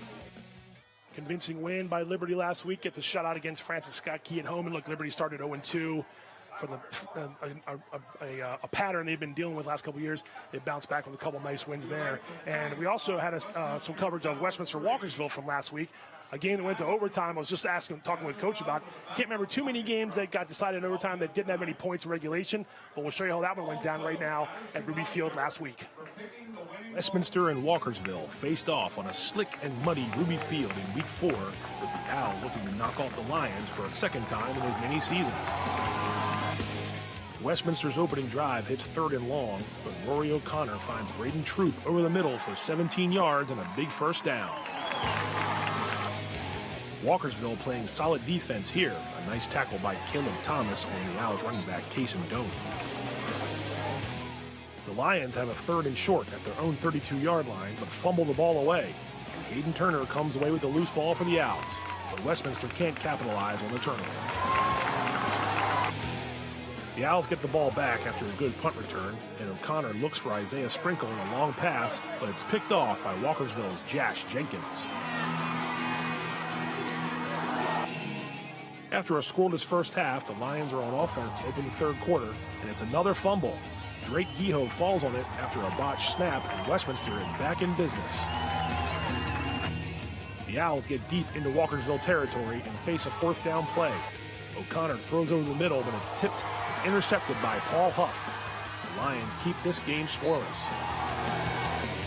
Less than 30 seconds to go, and the Lions get the go-ahead score with this 24-yard touchdown catch from Achilles Whitby There's a holding penalty on Walkersville to nullify the TD, and we are headed for overtime. Westminster gets the ball first, and Doan finds the end zone on a 1-yard touchdown plunge. The PAT makes it 7-0 Owls, and Walkersville gets the ball next. The Lions get inside the 5-yard line on their possession, but the ball gets away from QB Jackson Mazzocco, and Isaiah Taylor falls on it for Westminster in the end zone to end the game. Owls outlast the Lions 7-0 in overtime for a dramatic victory, and Westminster improves to 2-2. That's your favorite kind of turnover, right? When they get kicked into the end zone and your guys can fall on it. Hey, Make it easy for it's a win, right? And a pretty good win against a talented Walkersville team. Very talented, very talented. Like you said, 10 touchdowns early in the year in a half, and they were held to 0 points last week. Again, adverse conditions, but both teams had to plan it. So, also, before we get back into some of the action here, let's get into our most recent CMSportsNet Athlete of the Week. All right, this week's CMSportsNet Athlete of the Week, Lucas Britos, Liberty Boys Soccer. Lucas, 2 hat tricks last week, 3 wins, I think 7 goals for you personally. I know you probably don't go into games thinking you're going to get a hat trick, but when you started playing last week, was it just one of those things where everything was going in slow-mo and everything was just going your way? I mean, yeah, overall, it was something special because you don't always play under the rain, like under the lights. That's something everyone likes. So I just managed to score the 3 thanks to my team, and that's it. And then not only that, there were 3 big wins, 3 county wins for you guys. You started getting into the county schedule. You haven't lost a game yet as we go into this week of the season. What's the number 1 or maybe 2 things that have been going really well for you guys that have led to such a great start? Overall, our team chemistry, I mean, even off the field, we're all like really friends. Like, we try to play together most of the time. We always do stuff like pasta parties and stuff. That's going on great this year. Yeah. And inside the field, I mean, everyone just talks, and like being loud and supporting each other in the game is all. That's all we do. Yeah, good communication for sure. Remember, we talked in the summer when you guys were up in the 7-on-7 league, and you were excited about what you guys were bringing back this year and what you could do on the field. How has the first month gone for you guys? Obviously, you haven't lost a game yet, but like you said, the communication, all the different guys scoring goals, you've been leading the way yourself. How do you feel like Liberty has performed, so to speak, in the first month of the season as you guys get ready for October now? I mean, as you said, that we're undefeated for now, and hopefully we still go that way. And to be honest, for us, it's been an awesome week, and hopefully we can keep it up. Well, congrats on a great week, and good luck the rest of the year. Lucas Britos, the latest CMSportsNet Athlete of the Week. CMSportsNet Athlete of the Week is brought to you by Barnes Bollinger Insurance and by Raising Cane's.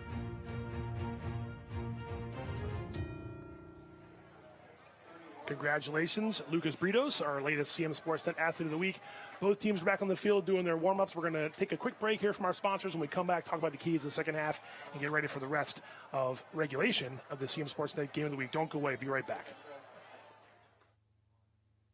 The Community Media Center of Carroll County is partnering with the Liberty High School PTSO to present the nonpartisan South Carroll Board of Education Candidates Forum on Thursday, October 17th at 6:30 p.m. The forum is being held at Liberty High School and will air live and be rebroadcast on cable channels HD 1072 and Channel 19. It will also be live streamed and available for on-demand viewing on the CMC's Facebook page and on our website, carrollmediacenter.org. I'm Richard Turner, the Executive Director of the Community Media Center. Part of our mission is to inform and educate citizens about local elections. Along those lines, the Voter's Guide on our website includes candidate profiles, previous forums, polling places, key dates, and links. We believe that unfiltered events such as the South Carroll BOE Candidates Forum play a critical role in helping voters evaluate candidates. We are pleased that all 4 Carroll County Board of Education candidates for the November 5th general election have agreed to participate. The Community Media Center and the Liberty High School PTSO are conducting this forum as a public service and do not endorse any candidate or political organization. This event is not affiliated with Carroll County Public Schools. This is the 3rd time the CMC and the Liberty PTSO have teamed up for a candidates forum. Whether you watch live on October 17th at 6:30 p.m. or later on cable channels 1072 or 19, on our Facebook page or on our website. We hope you will tune in and that it helps you inform your decision-making process for the upcoming election. Thank you.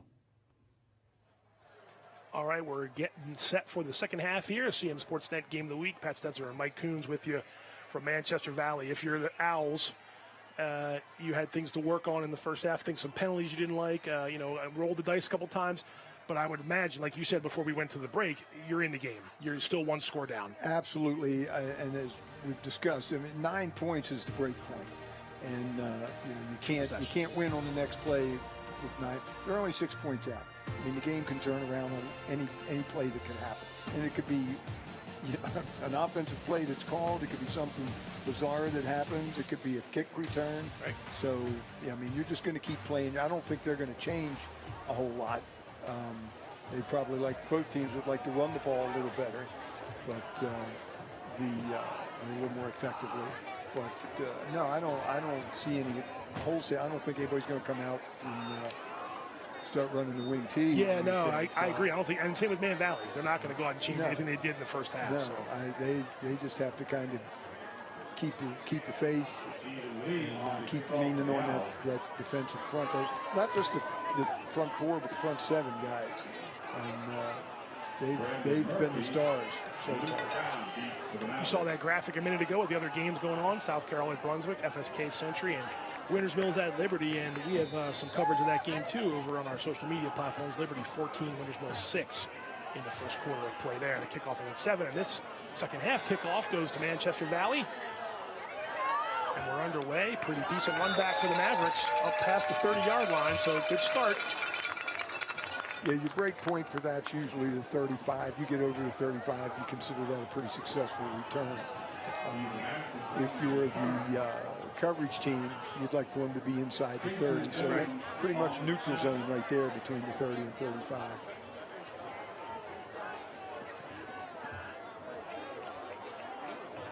So first and 10, 34-yard line. So 1 yard away from your golden zone there, Coach. Yep. I made that up. That's going to be a demerit. You made that up. Matthew Ferran. Receiver, call it a jet sweep. That play quite a takedown. Yeah, quite a takedown.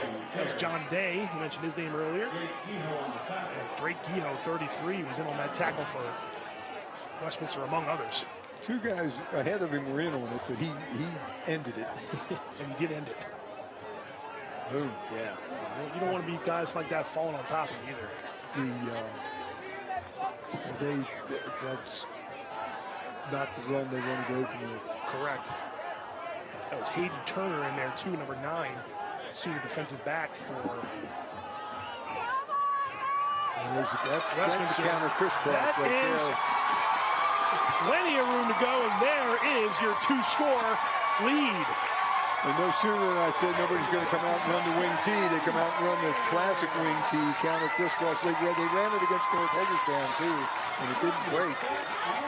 Connor Stack, I'm not sure any Westminster player was within the general zip code of that one. No, I hope if you can get be nice to have a line shot of that. But what generally happens there is the backside people are going to pull. So the touchdown is good. There is a flag on the field. Unsportsmanlike on Man Valley. Somebody has to be selfish now. That's silly. That's a silly penalty. Now you got to kick the extra point from 9 miles away, and if you end up losing by a point. Or you can go for 2, maybe? Yeah, I guess you're not going for 2 way back here, but let's see what happens here. It's a touchdown, I believe, stands.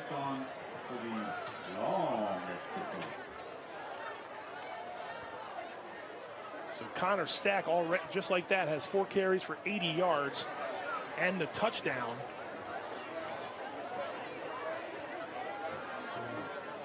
And that's a shot to the solar plexus if you're Man Valley. There's a sideline warning too. Initially they pointed at Westminster, but then they pointed at Man Valley. So they will Moving this back to where it regularly that's would what on the kickoff? I don't know. I saw a sideline warning signal given. So that's on the first one. That's not penalized. Correct. But a flag still comes out to show that's a next time it would be. Yes. So here's Braden Fritz. Now we got a flag for real. Little wiggle again for Man Valley. Now they have to kick it. The counter crisscross, there's two handoffs in that play. You hand it to the halfback, he comes back, hands it to the wing or whomever, coming back inside. The blocking on it's very interesting.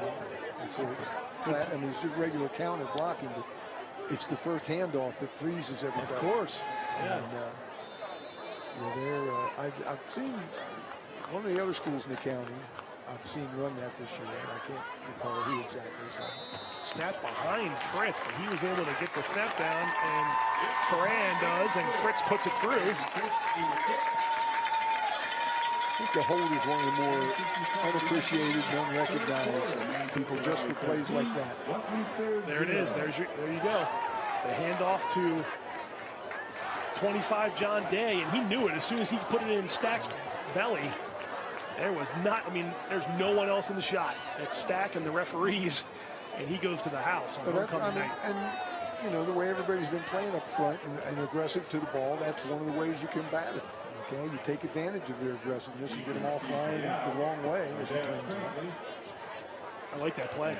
That's a huge turn of events, and not that there's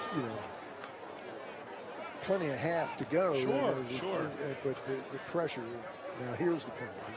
Yes. So it does go on that. It does happen. So there was a penalty there. Not to mention the sideline warning. Well, the sideline warning initially he pointed at Westminster. Okay. And then he turned around and pointed. I don't know who the sideline warning was against. Right. There was one. We know the penalty was on Westminster because they backed up. Man Valley, pardon me, because they backed him up. You're right. Man Valley celebration as the touchdown was going on. So now they'll kick. And look, this gives Westminster a chance of a good field position here, if nothing else. The celebration stuff is another one of my curmudgeon points that I'll try to stay away from. I wasn't going to bring it up. I knew you might. Thank you. And this is what might happen. A nice job there by the Owls return team. Yeah, they're in business. 19, Jacob Devilbus. And again, now I will get on my soapbox. Sure. But they're there because of the penalty. That's why I wasn't going to bring it up. Whoever thought that they needed to do that needs to own it. And not do that again. Be sitting in film tomorrow looking at it. Yeah. So now you're starting on the plus side of the 50 here. Which they've had a hard time getting to. Yes. So you just gave it to them. And there's a walk to the middle. Kaysen Doan, number 15. Gets inside the 40, so. That's their best straight ahead power play. Gain of about 6. And that's a nice ball control run. You'll see, I wonder here too if the next few minutes you see the offense is sort of making those adjustments already on the defenses. And there comes another one. And that's Jack Hitchcock, and he's into the defensive backfield, tripped up. Otherwise, that was going to be house call to house call. Tripped up by Luca Brown, but another big run, and now the Owls are in business. Coming out, again, you see the fake to the first back, and then coming back the other way, some counter action. And, sorry, I said that was Luca Brown. That was Matthew Ferran, number 7, who tripped him up. So, yeah, like for now, a score-saving play. Back to Hitchcock. Bends it back the other way. Came on the edge there. Man Valley did a good job to center him back to the middle of the line, but positive yards on first down. 2nd and goal now. John Day again on the play. And Declan Earhart comes out for a breather.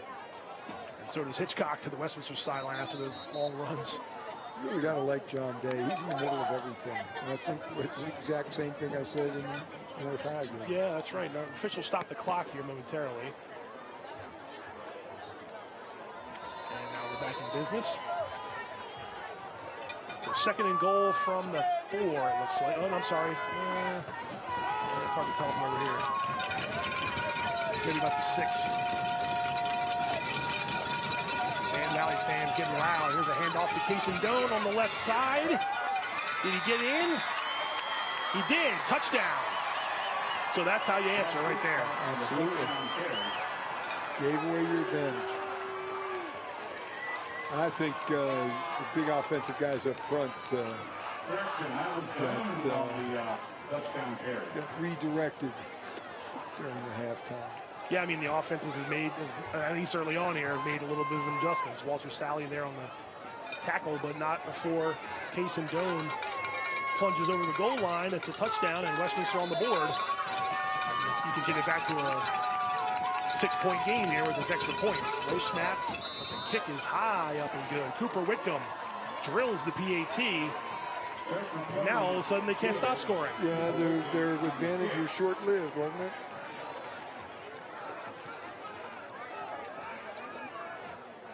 Great run to set that whole thing up, though, the bust up the middle, just like Man Valley did. And theirs went for a touchdown. Otherwise, it would have if Ferrand doesn't trip up Hitchcock there on that play. But a nice job by both run games and starting to find a couple holes here in both opposing defenses. Yes, I mean, you had to figure after having little to no success in the first half, adjustments were going to be made. Let's try this. We haven't run nothing, so let's minor adjustment to a block here or there. You can see the guard pulling, and it's still going outside of it. I don't know the design of that play, but generally when you do that, you're trying to get up inside of that block. But that's how you celebrate, buddy. I'll knock you out. But that won't give you a penalty. That's true. Yeah, you can celebrate your own.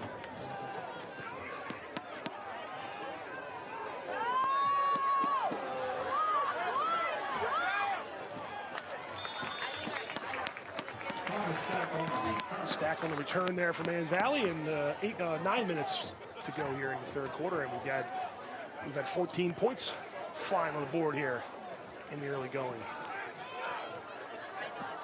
Just like we thought it would after a low-scoring first half. I'm not surprised that people changed up some things. I am surprised at how it went from a siege to a track meet. Well, both teams have the guys to do it. Yes, they do, and both types of games. Correct. Siege is a good word. I like that. Good job. First and 10, Man Valley, as we catch our breath at the 30-yard line, 29-yard line. This is the bootleg again. Yep, out in the flat, caught by Reitz. Pushed out of bounds by Westminster. And that's a bit of a wing tee. I mean, that's 18-19 bootleg. You say that like you know a little bit about that. I've seen it. Offense, just seen it. I've seen it too. How surprised are you right now if you look across the Carroll County Athletic League? The offense isn't quite as high flying as it's been the last couple of years. It's more of a ground game across the league. Well, doesn't surprise you? No, that always does that. Okay. I mean, that's bell curve, whatever you want to call it. I think because I've said before, because everything's so wide open, it's harder to tackle. It's time to come back to run games. They tried it again. Well, they tried that, just played the exact same play, and that time Westminster snuffed it out. A little too soon to come back to that one, maybe. No, I think, when people are all ground and pound, and somebody shows up and starts throwing the ball, all of a sudden, they can't stop it. And then everybody adjusts to that. And I will say, curmudgeonly, I think it's the whole wide open pass game stuff has ruined tackling.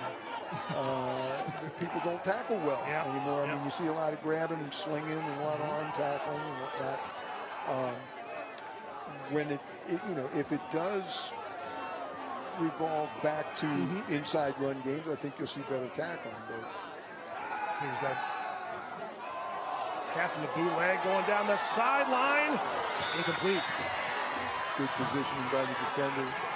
Just want to sit in that guy's lap. I mean, you have to when you're looking in his eyes. When his eyes get big, you look up because the ball's there. Xavier Howard on the play. It's a nice job. And this should be punt formation. Yeah, nice job by Howard. He was trying to go down that sideline. We've seen both teams with some good defensive back play. Now you see Howard.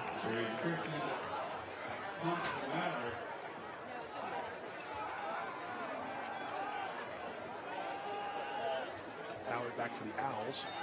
Here's the snap back for the Mavericks. Punt, Isaiah Taylor. A little bit of pressure. Takes a Mavs roll. And dies at about the 28-yard line. Again, good turn in the field. Yeah, not bad. Now your defense has to come out and play like it did in the first half.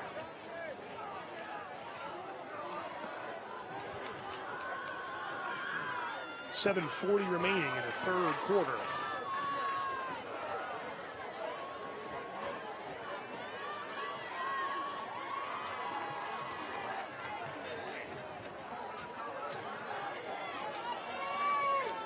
Be interesting to see if the Mavs now ratchet the pressure up a little bit to help their front. Which they had some success in the first half doing so. Earhart back in there. I see him over the middle. That pass is caught and dropped. John Day pops the receiver, but that's a completed catch. There's your guy again, 25. That was a stick. That was a stick. It's complete to point out. Let's watch John here. And a nice catch too. Yeah, I mean it's good protection, good throw, nice hands, boom. That was Sprinkle on the catch.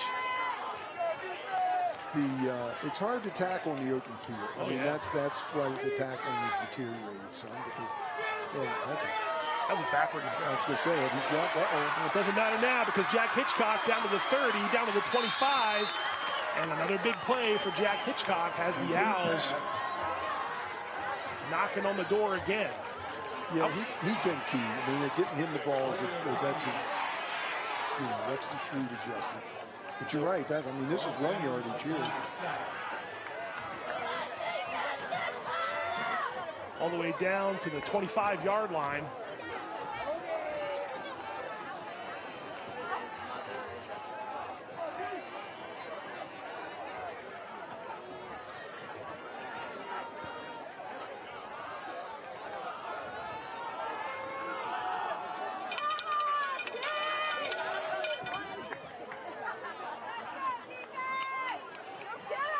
There's 15, Case and Doan, and the Owls have definitely found some holes here in Man Valley's defense front. The reverse out on the handoff too. I think that it just freezes you for a second, and even a part of a second. Watch it, and then he's going to take the snap and turn the horn like he's coming this way, and he just continues around and hands it off. And Doan knows how to get to the yards after the carry, so to speak, after the handoff. It gives your lineman another step. To complete what they're doing, and also it freezes the linebackers for just a moment. Second and short. Missed, finding it's growing here. There's a catch there again. I believe that's Sprinkle. Let's see. Yep, Isaiah Sprinkle. Coming up a little slow, but it's going to be a first and goal situation for Westminster. Hitting on all cylinders now, running the ball, throwing the ball. And again, as we said about the Owls at halftime, they didn't need to go crazy. Sure. Keep your composure. Maybe a tweak here and a twist there, and they're up and down the field now, 2 straight drives. Inside the 5-yard line, the give is to Doan, and he pushes his way. No single up, no single. Yes, touchdown. Touchdown, Wilson. Jason Doan on the carry. We got a Mav down on one knee, so that was Earhart. He's back up now. Pretty efficient drive there for Westminster. Yes, again, on the ground, in the air. And big chunks, Big chunks. If you're running the ball, 4 yards, 6 yards, 8 yards, that's a good way to go. If you go throw it, you're obviously looking for bigger pieces. Earhart coming off of his own power, and Westminster will line up for the point after. And this would give them a 1-point lead. And the first lead of this game. make it or no, this is a big possession coming up for the Mavs. They go 3 and out and punt it back to him. Right, and he might be opening the gate. That's true. They brought some pressure on that kick. Wickham misses it. That pressure might have adjusted the kick a little bit. We're back where we started. Yes, we are.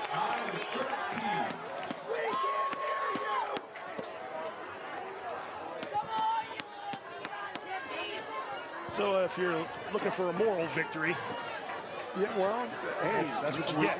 You contest every point. That's absolutely right.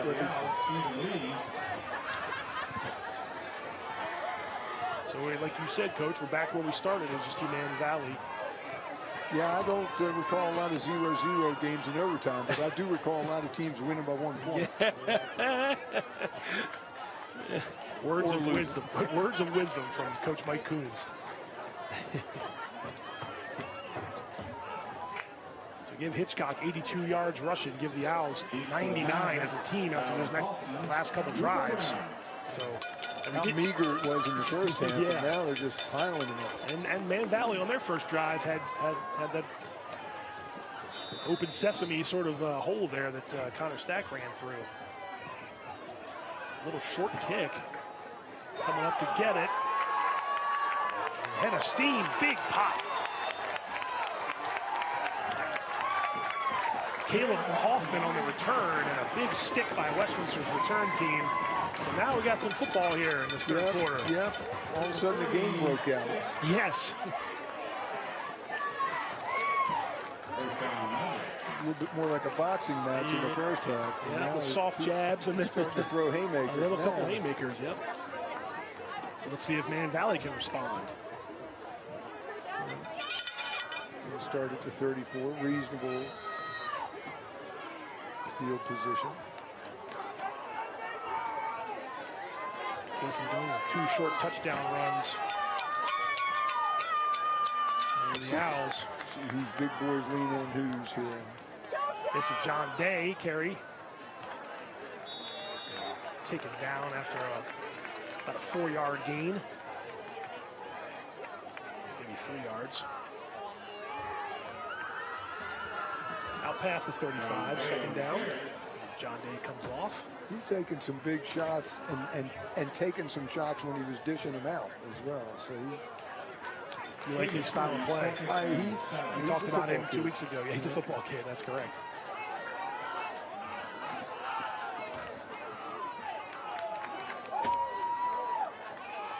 There's a toss to the receiver, Luca Brown. He gets around the edge.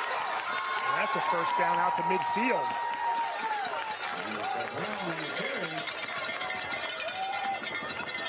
He's cramping up. Taken out by Nick Comfer, I think you're right. He held that leg up like we saw a couple weeks ago. Nice job sealing the edge by Man Valley, and Brown got around it. Yeah, a little bit.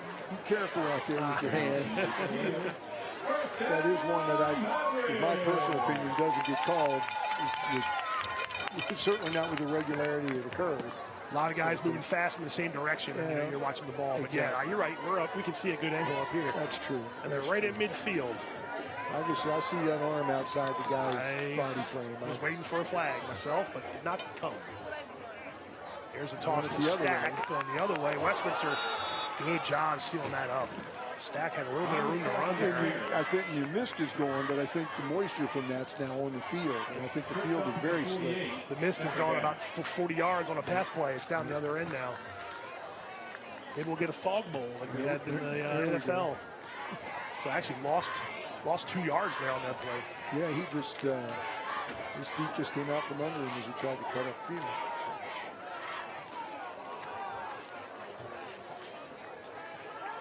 Second and 12, 3.5 minutes left in the third quarter. Tied up, Westminster 13, Man Valley 13. Mavericks have it near midfield. Here's a handoff up the middle. Big hit there, that was Reitz.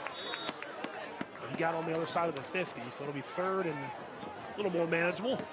I think Drake Guijo getting up after a collision there at the point of impact.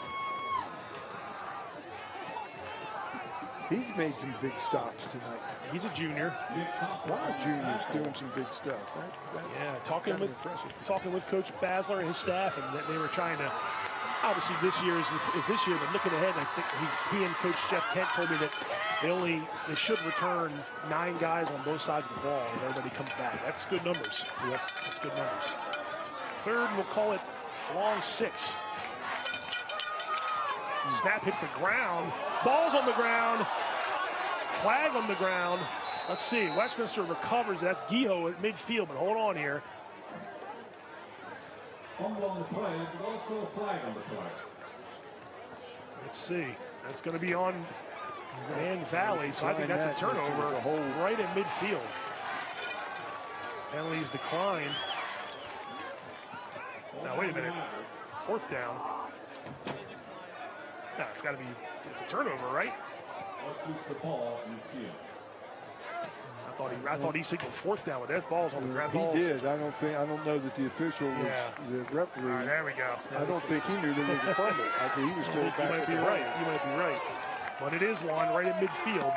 So another turnover. Okay, now here we go. 2.5 minutes in the 3rd quarter. Yep. You score here, you're up a score, and then you really you clamp down on the Mavs, and they have some problems. But you got to do something with the ball. Yes, you do. And this is a good chance right at the midfield stripe. I would expect runs here after what we watched the first part of this quarter, and this is an inside handoff there to Doan. Maybe got a yard out of it. Man Valley did a better job that time to pursue the ball carrier. Looked like Braden Foreman again, 42 for the Mavericks. Yeah, and the little wrinkle that they didn't run in the first half. In your old football board games, that would have been called a scissors play. The first guy comes through, they fake it to him, give it to the second guy coming the other way. Can you run that play with electric football? Oh, absolutely. You can run anything with electric That's right. football. That's right. 2nd and 9. O'Connor's going to drop back to pass. He's going to get pressured behind Troop. He had Troop for a second, threw it behind him. Incomplete pass. Coverage by Fritz and Craig Savage, 28. Mavs get a stop on this play, and they may have dodged the bullet.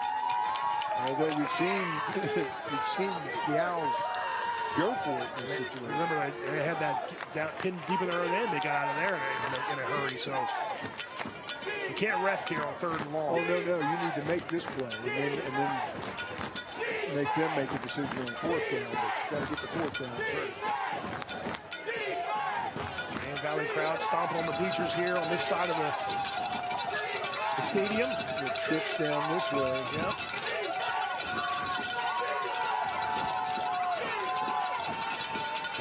O'Connor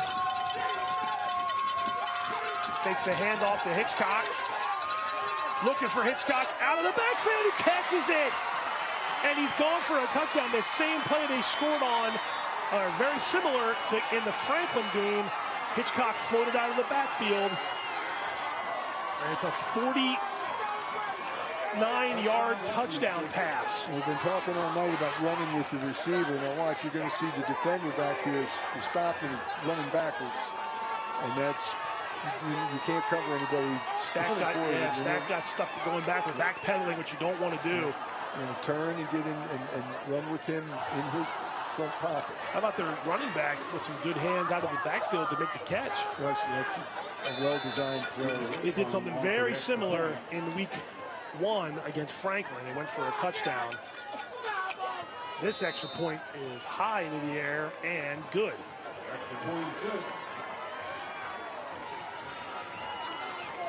The Mavs have to answer here, and they can, and not necessarily score a touchdown, but answer by getting the field back.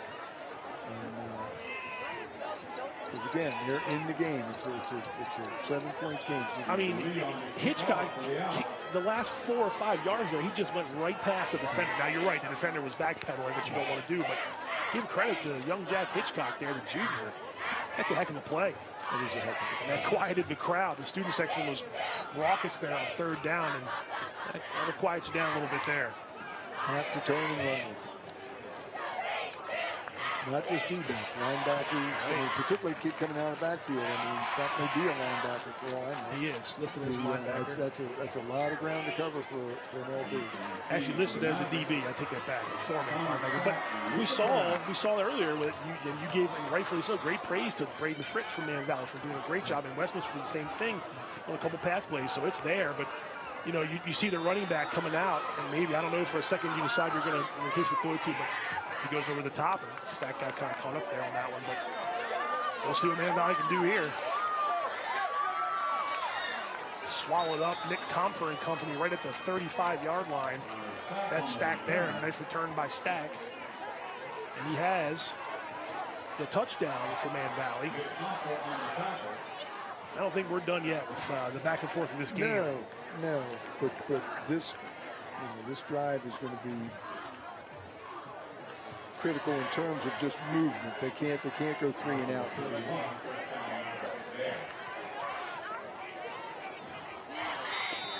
Stack with 79 yards rushing in the touchdown. Not much passing to speak of yet. Matthew Ferran just 3 of 5 for 11 yards in the air. But the Mavericks have 139 rushing yards. You're predominantly a running team. You can't throw when other people think you're going to throw. Right.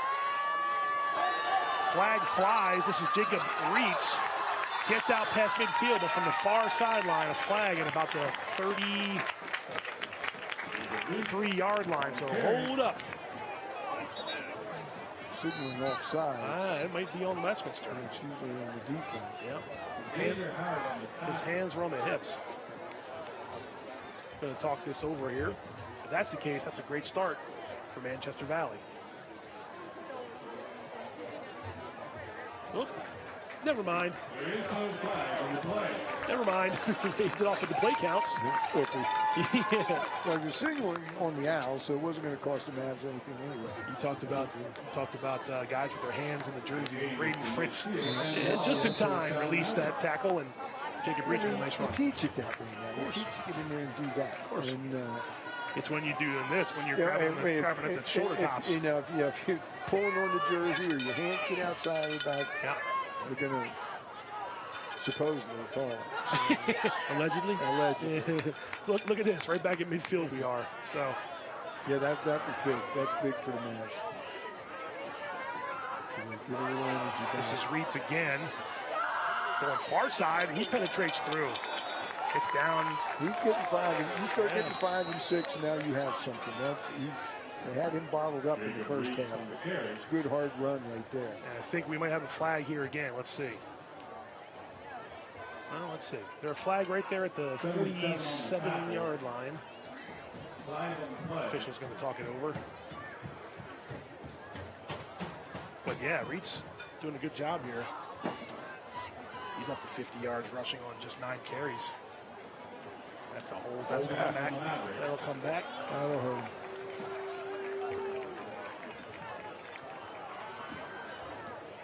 Yeah, so it's 10 yards from the spot, so he'll get the yards to the flag, and then they'll mark it back from there. So Reitz does still get the first couple yards. It'll be a 1st and 16 or so.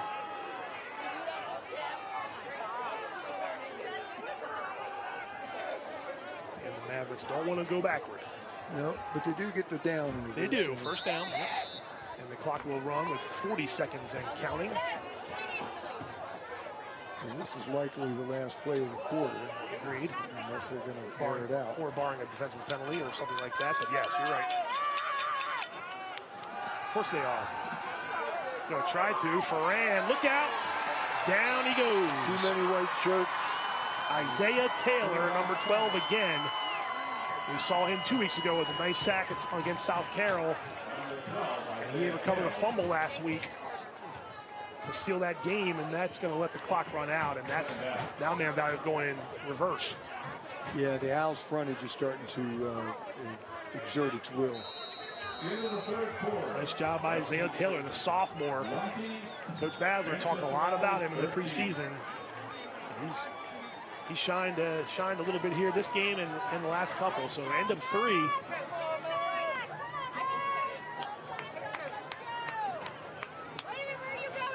Westminster 20, Manchester Valley 13. As we get set for the 4th quarter. pretty cool.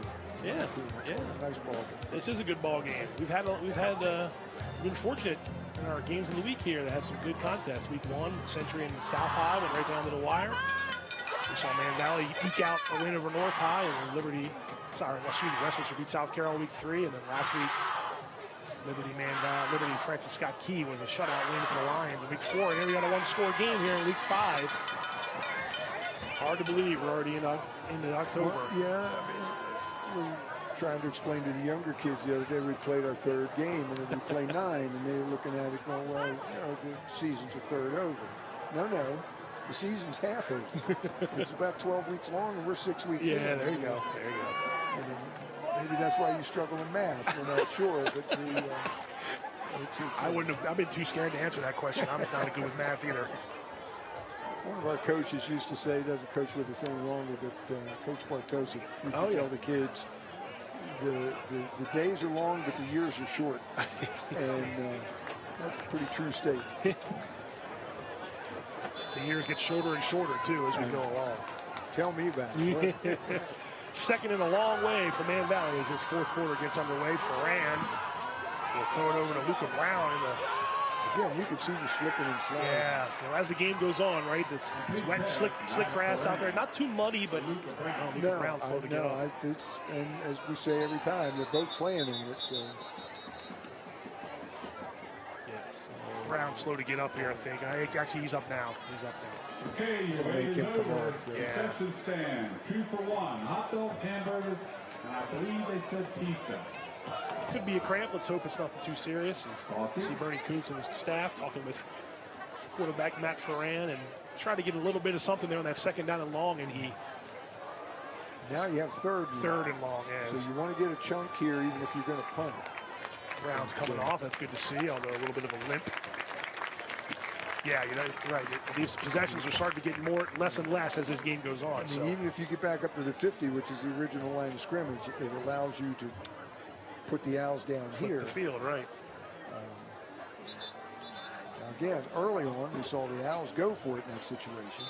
That is true. Now, the consideration would be the clock, which is now into the 4th quarter. And it's in Westminster's favor, so. But I think if you can, we're getting 2 plays ahead here. But if you end up punting, I would punt it and put your defense back on the field. Ferran back to pass again. Pressure, evades one man, going to take it himself. He's going to get. Oh my, that's 1st down yardage. Oh, it's really close. If it's not 1st down yardage, it's really close. It's going to be 4th and 1 or 2. Great job by Ferran. Well, so much for punting it. You don't want to go for this. I think it's going to be 4th and very short. Yep, kind of pushed it back a yard. So 4th and 1 from a 3rd and 20 or so. Yeah, that was a big time play. Big time play, making something out of nothing. Didn't have what they wanted, and he just took off. There you see it, 4th down. 4th and inches. I think in this situation, you roll the dice here on 4th. The way you've been running the ball. Oh, yeah. Oh, yes. Yep. Yeah. You're not punting this. Here we go. Biggest play so far for Man Valley. Oh, did Drake Guillot jump? I think he did. Well, whatever they called, they don't have to worry about it. You're going to see a little wiggle right here. Already in the neutral zone at the top. Close. Somebody pointed at him. Reached out to touch him. Yeah, and now it's a 1st down. So. I don't understand why that call took so long. Gentleman on the far side had a hard time getting the flag out of his pocket. Big play right there. Absolutely. Big play. Fresh set of downs and coming up on 10 minutes to go in the 4th quarter on our game of the week, week 5, Manchester Valley and Westminster. Yeah, that bailed him out. This is a handoff here and stopped right at the line this time. That was Reitz. And you're not going to go up there and pick your way. Not that Not play. through that big massive humanity. You're not picking your way through that. Massive humanity there in the middle of the field. You see a crease and run, or take it out, but you're not going to feel your way through that group.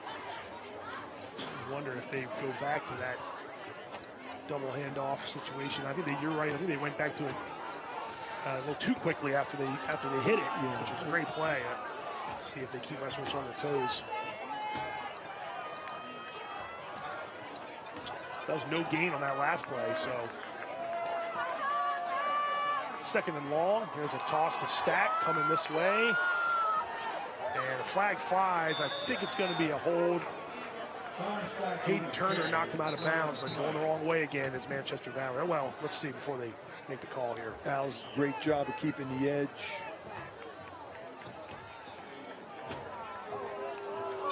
And that is a hold, so they will push him back. 2nd and 20. A little more, depending on what happened. There it is, big jersey pool. This is a great job right here by 9. I said, well, he got knocked down, but nobody got outside. That's right. That was Hayden Turner there for Westminster. Hayden Turner, nice job of keeping that play sideways. So that does push him back to the 46-yard line.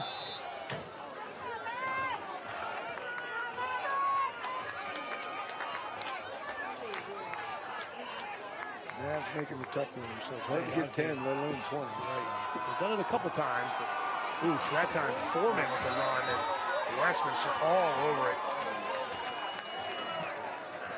Timmy Johns.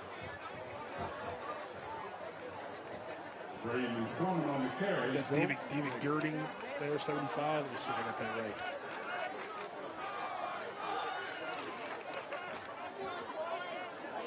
Yep, David Girding Jr., number 75. Good job there by Westminster, stacking them up. You don't want to get in the way of Tim Johns there, 77 for Westminster. No. Big boy. And if you're around him, it's hard not to get his way. That's right. He makes it hard. He makes it tough. There he is. He's a veteran on that line. He's a run stuffer. He can move around too.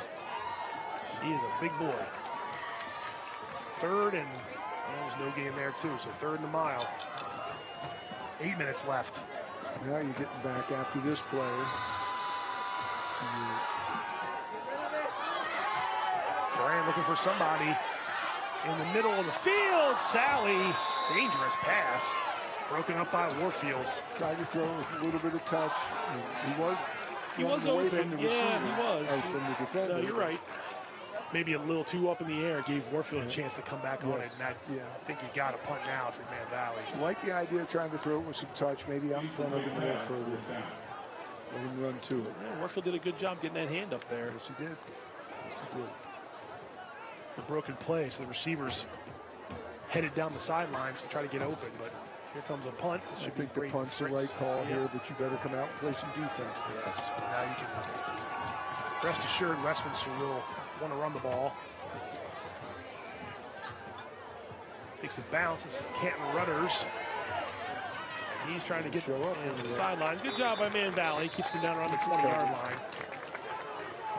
So now you have to have defensively a 3 and out. I mean, you get one first down, now you're down to about 4 minutes. Yeah, 2 or 3 first downs would be detrimental to Man Valley's chances to come back here. And if you're Westminster, you don't want to turn it over. Let's go, Allison! Yeah, there's never a good time for that, but this is an exceptionally bad time. Yes. Don't want to go backward either. That's kind of what I was getting at. But yes, turnover would be inopportune. All right.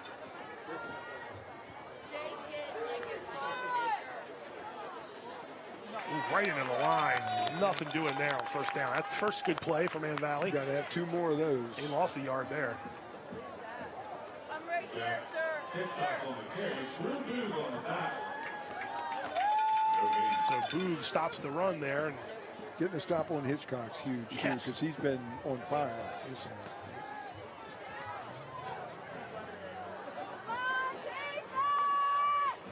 Second and long.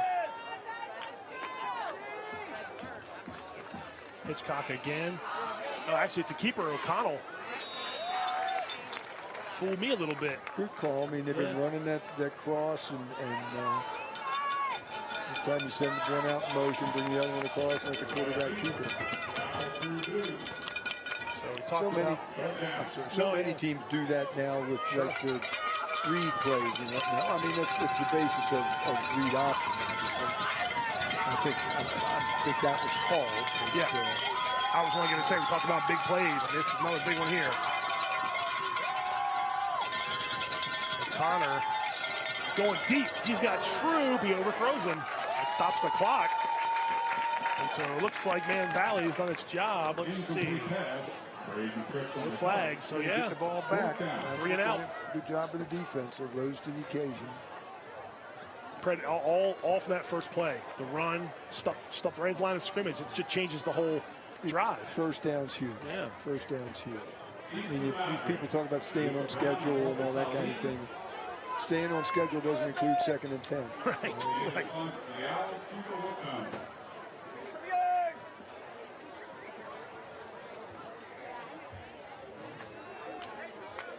Sally and Luca Brown. Not in a position to run a fake punt here, but anytime you have 2 deep guys on a punt, always presents an opportunity because you're playing 11 on 9. Takes a little bit of a Westminster bounce. Near the 45, the 43-yard line, we'll call it. Pretty much in the middle of the field. Yeah. I'm sure Coach Kinks would have rather had that ball caught. But didn't lose too many more yards down the line there. Yeah, if that had hit and bounced down to the 25, people would have been hating life. So maybe made a good read on the ball, but generally when you want to catch all the kicks.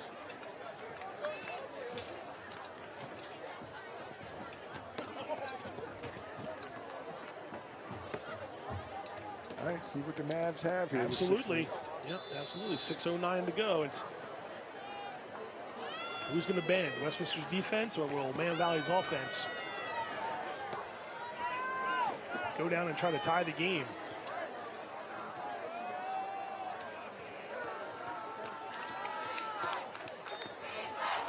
This is Reitz. And there's really nothing going on there. They're just looking for him. They're looking for him, which again is why the counter crisscross works so well.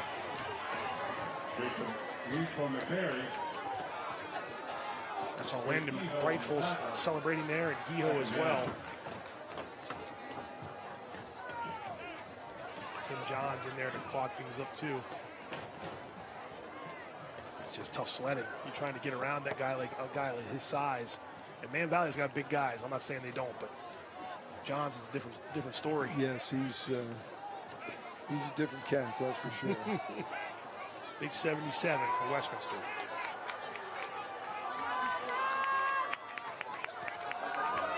That's a good run there on 2nd and long, but it's still going to be 3rd and long.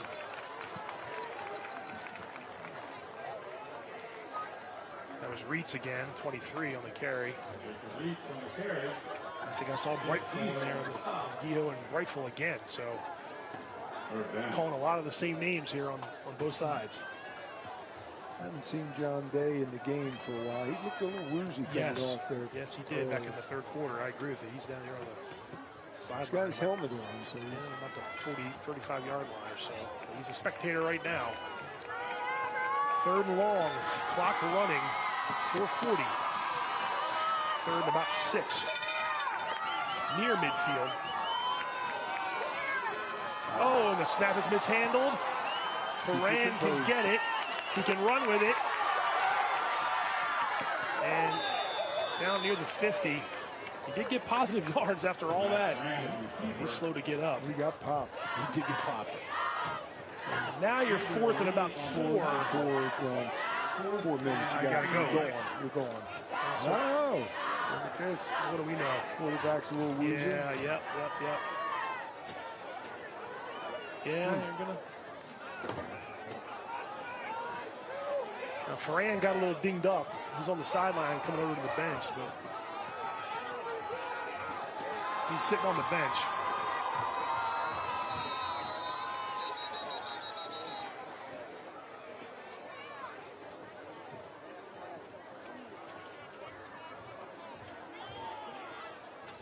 See Ferran getting attended to. Look like he might just need an ankle tape, but they are going to be in punt formation here. And Fritz will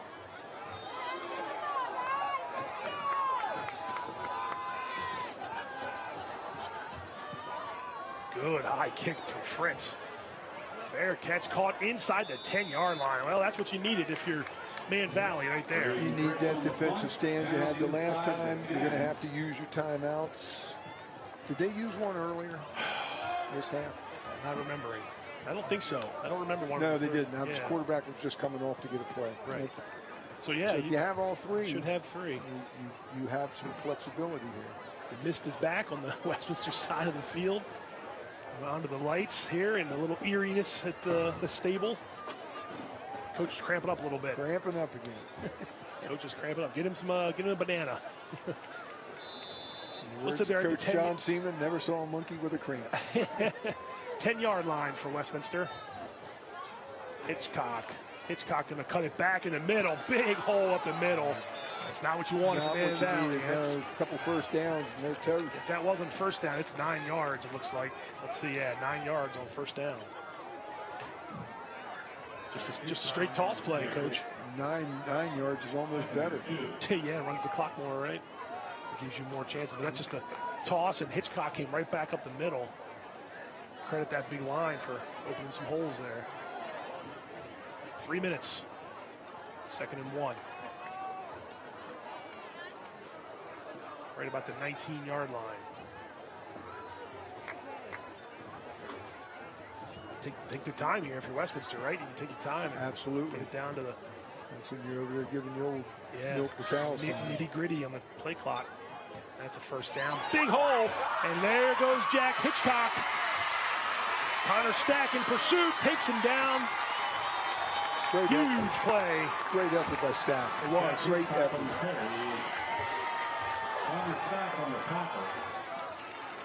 They had that down to about 4 seconds on the play clock, and nice block there by Doan, and Hitchcock was off to the races, but there you go. 34 Stack did not let up.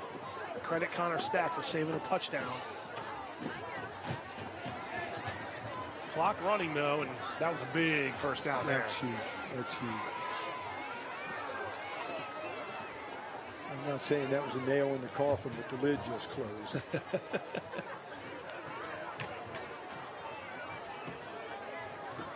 Give Jack Hitchcock a $142 on the ground. Wow. 13 carries. And that one catch for 49 and a touchdown. It's like 11 yards a carry or something. Gee, so she's just giving him the ball everything.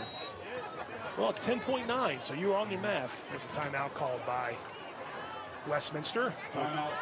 Minute 47. It looks still a 7-point game here, but there's the time is of the essence here for Man Valley. Yes, you see the Mavs coming off the field. They got to use them. They got to get a stop.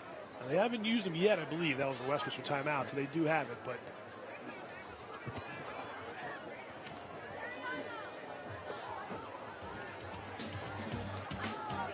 A reminder that Game On every Wednesday, our magazine-style show, all the things that go on in the Carroll County Athletic League Fall Sports Edition of Game On every Wednesday at 7 p.m. Also a reminder, next week, we'll see these Westminster Owls yet again at Ruby Field when the Owls host Francis Scott Key. It's a Thursday game next week. We'll be on live 6:45 kickoff set for 7. Thursday night edition of Game of the Week.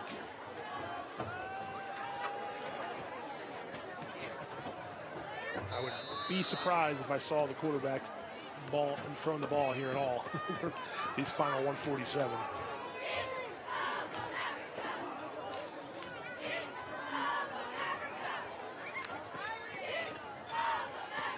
This is, I think that's Doan there, I believe. Let's see, hold up. Yep, that was Case and Doan. And timeout now. Man Valley got to use the timeout. They used it there. Gain of about 7. So that's been the story of the second half, Coach, this running game for Westminster. Yeah, the first down is just about going to do it. Got 2 left. get a first down. Yeah. You can milk it pretty much all the way down. Yes. Yeah, that's pretty tough. Give Man Valley students credit for showing out here today on homecoming. And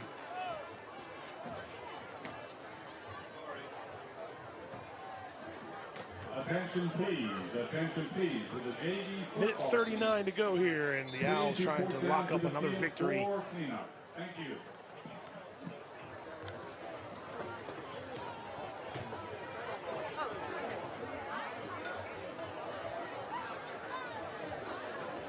Second and about 3 here after the timeout.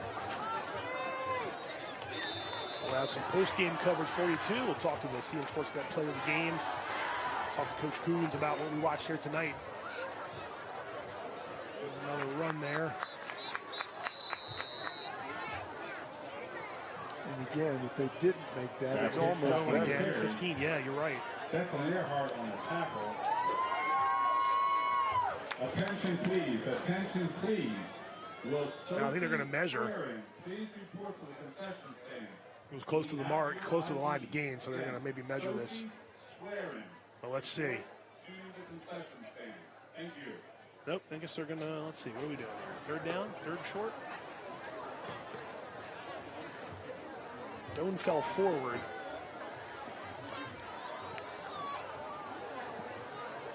So now they are going to measure. They are going to measure. That's a timeout for measurement. And again, it's an odd situation where if the team with the ball, you're almost rooting against it. Not quite. I mean, you'll take the 4 plays. Sure.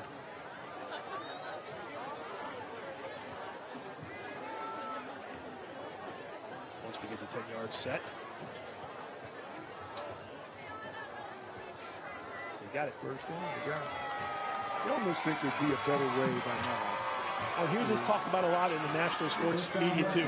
We've got laser all over the field and 4K cameras, and we still trot the chains out every 10 yards or so. And they break. And they break, and people don't set them right. And all right, so there was a timeout called by Man Valley.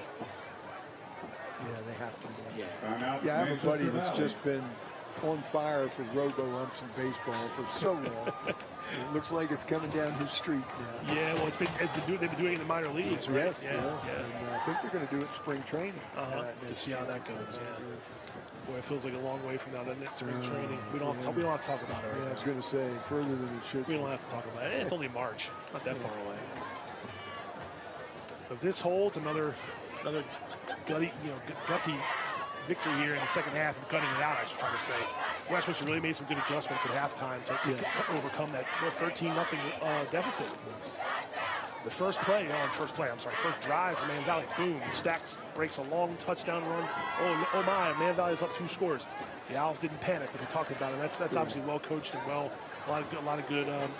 Everyone was buying in with the same attitude, same atmosphere. You can't relax if you have the 13, and you can't go nuts if you have the 0. That's correct. And I don't think either of them did. No, I agree with that. The Owls certainly maintained their composure. Yeah, they sure did.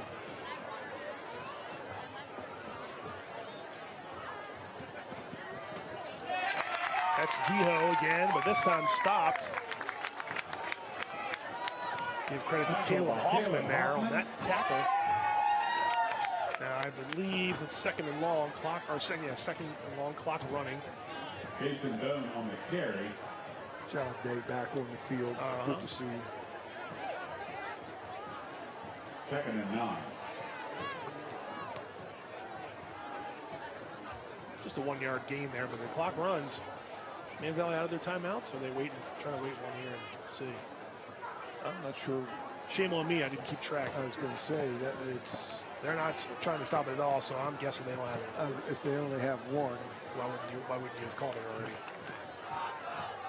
Okay, so Westminster can be in victory formation here then. Yeah, they could even run it down and take the penalty if they wanted. That should be it. I think that's going to do it. They don't have any timeouts. It's over. And they're shaking hands, so Westminster students who came are lighting their cell phones up from the far side, celebrating an Owls victory.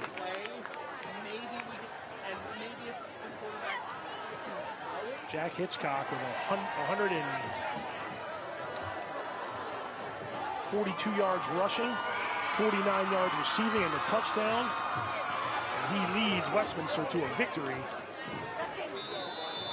Final score, 20-13 in favor of Westminster. The Owls win for a third straight week. Impressive second half by Westminster and Man Valley too, but Westminster really after it got to the 13-0. Yes, yeah, they kind of got it in gear. They ran some things they didn't run early and found the combinations that worked, stayed with them, and got the ball back. The penalties that plagued them in the first half plagued Man Valley a little more in the second half. Not uncommon too that we see that first half sort of, I won't say a slog, but it was certainly a little bit of a stalemate. And then in the second half, boom, boom, boom, they start to open things up and find some holes. Both teams made the adjustments. Westminster made a few more, and that's why they're victorious. Yes, and executed them. They sure did. Yeah, that's a nice win for them. That's a nice football game, and a nice win for the Owls. Tough loss for the Mavs. It was, particularly coming off, their recent struggles. Had they played like this in recent games, they'd have won some. Absolutely, yeah. Offense got back on track a little bit, but just not enough to keep pace with Westminster. Once Westminster got going in the second half, it's hard to keep pace. And you see the two coaches shake hands. That will make Westminster 3-2 overall, 2-0 in the Carroll County Athletic League. You see the Owls celebrating their 20-13 victory. We talked about it before the game, Coach, how both teams want to run the ball and set up some air yards. Man Valley ran the ball very well, just didn't have the air game. The Owls ran the ball and then would get them with a couple big plays. Yeah, they hit the pass. But even then, it was a pass play to a running back. The running backs, the ground game showed up big. They found it.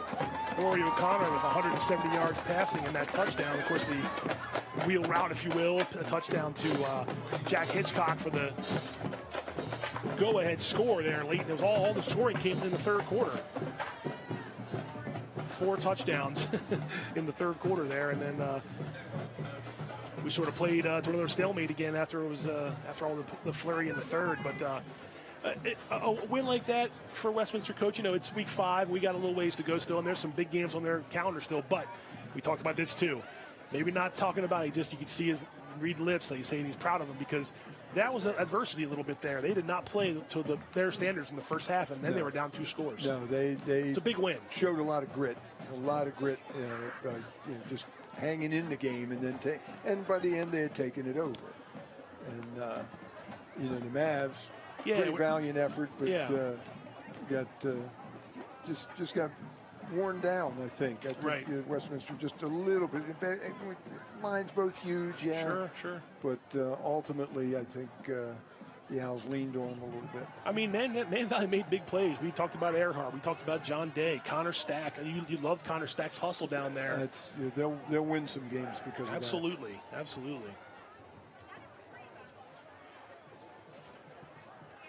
And then, the heads are down right now because it's homecoming and you want to win your homecoming game. But I think they did make some progress as opposed to the last couple weeks. Absolutely. Especially last week when they lost 13-0 to South Carroll. Yeah, that didn't look like a team that got shut out much to me. No, right. They could get up and down the field. Yep. But it's a victory for Man Valley.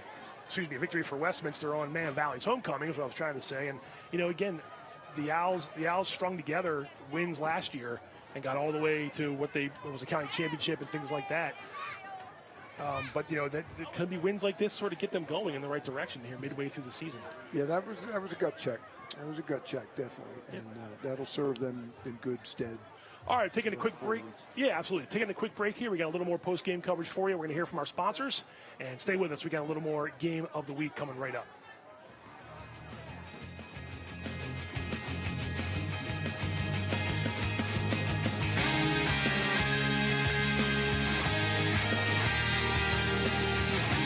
Hungry? Genova's to go. Pizza, pasta, subs, and more. Fresh hot pizza right from the oven. Genova's to go. A mouth-watering cheesesteak just off the grill. Genova's to go. Fresh baked bread and plump wings seconds from the fryer. Genova's to go. Genova's to go carry-out, delivery, mobile device, and online ordering is available at all locations. Westminster, Hampstead, Manchester, and our newest dining room in Eldersburg for lunch, dinner, or any time in between. Genova's to go. There's a lot about Sarah and Tara that's exactly alike. They drink the same coffee, they have the same great job, and they both have a high-quality education. The only difference? Sarah spent her first 2 years at Carroll Community College, getting the same exceptional education, but at less than half the cost. So while Tara uses her paycheck to make student loan payments, Sarah can use hers for other things, like going out for coffee. Get started at carrollcc.edu.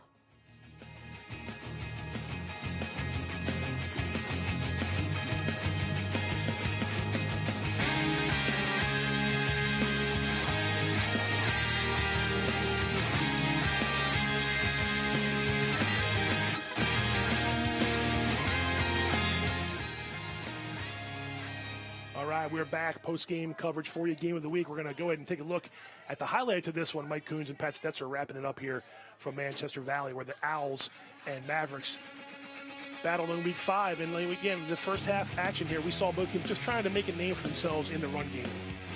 Yeah, it was a thud fest. It was. In bulk of the first half. Nice catch there by Isaiah Taylor to go up and get it. Came in after Connor Harris went out early on the tight end spot. But the air game, now this was a nice long pass here to up top to John DeVia, but they were few and far between in this one, at least in the first half. Yeah, they fought, and the Mavs fought that one off. This was a nice job here by Jacob Reitz. We mentioned he came in the kind of the middle of that first quarter and really gave them a good run game in the backfield. Gave them a spark. Because they were laying for him, pretty obvious. And, Westminster defense did start to sniff him out a little bit better, did a better job as the game went on. Some pressure here. That was a good job by the Mavs there. Saw a lot of edge pressure by both teams being successful early on. Nice catch there to get out of the deep part of their end zone. Nice job of the quarterback, as you mentioned, then keeping that play alive. Huge play here. Yeah, the Earhart tip into the hands of Foreman. Westminster keeps him out of the end zone. But turnover there resulted in 3 points. And this was the big play. To counter crisscross and just broke open. When you put the play in and draw it on the board, that's what it looks like. And that's the result you want, right? Yes. But then the Owls came back right after that, and they answered. Yeah, this was huge. This was, you took a shot and you came back and covered up and delivered a shot of your own. Touchdown saving tackle there. That set up a shorter run from Kason Doan. He found the end zone from about 6 yards out there. The Owls on the board. And we thought this was going to be potentially a throw, but it was not. Hitchcock kept it. And again, all the way in deep into Man Valley territory. I think we're going to see that wheel route play right here. Took advantage of the defender being a little bit on the back pedal there. Yes. You get, even if, as a corner, even looks like a hybrid linebacker type. I mean, it's tough for them in space. Great call, great catch. Another big run here. It was Kason Doan and Jack Hitchcock, and there goes Hitchcock up the middle. Again, Connor Stack does a good job here to keep him out of the end zone, but the damage was done. And more impressed with both teams, what they did, but really impressed with Westminster's second half. Yes. I think the first half was Man Valley's, and I think their frontage, as we mentioned several times, was the difference at that point in time. But ultimately, the Owls wore them down with their front on defense, and then the offense complemented that with some plays. Got up and down the field, put the ball in the end zone. At the end of the day, you got to have the points. So. And they got the points. Mike Coons, always a pleasure hanging out with you on Game of the Week. Hopefully he comes back and we'll be a stranger. Take another quick break, and we'll come back with our CMSportsNet Player of the Game. Don't worry, or don't go away, I should say. There's a little more Game of the Week coverage for you coming right up. The Community Media Center of Carroll County is partnering with the Liberty High School PTSO to present the nonpartisan South Carroll Board of Education Candidates Forum on Thursday, October 17th at 6:30 p.m. The forum is being held at Liberty High School and will air live and be rebroadcast on cable channels HD 1072 and Channel 19. It will also be live streamed and available for on-demand viewing on the CMC's Facebook page and on our website, carrollmediacenter.org. I'm Richard Turner, the Executive Director of the Community Media Center. Part of our mission is to inform and educate citizens about local elections. Along those lines, the Voter's Guide on our website includes candidate profiles, previous forums, polling places, key dates, and links.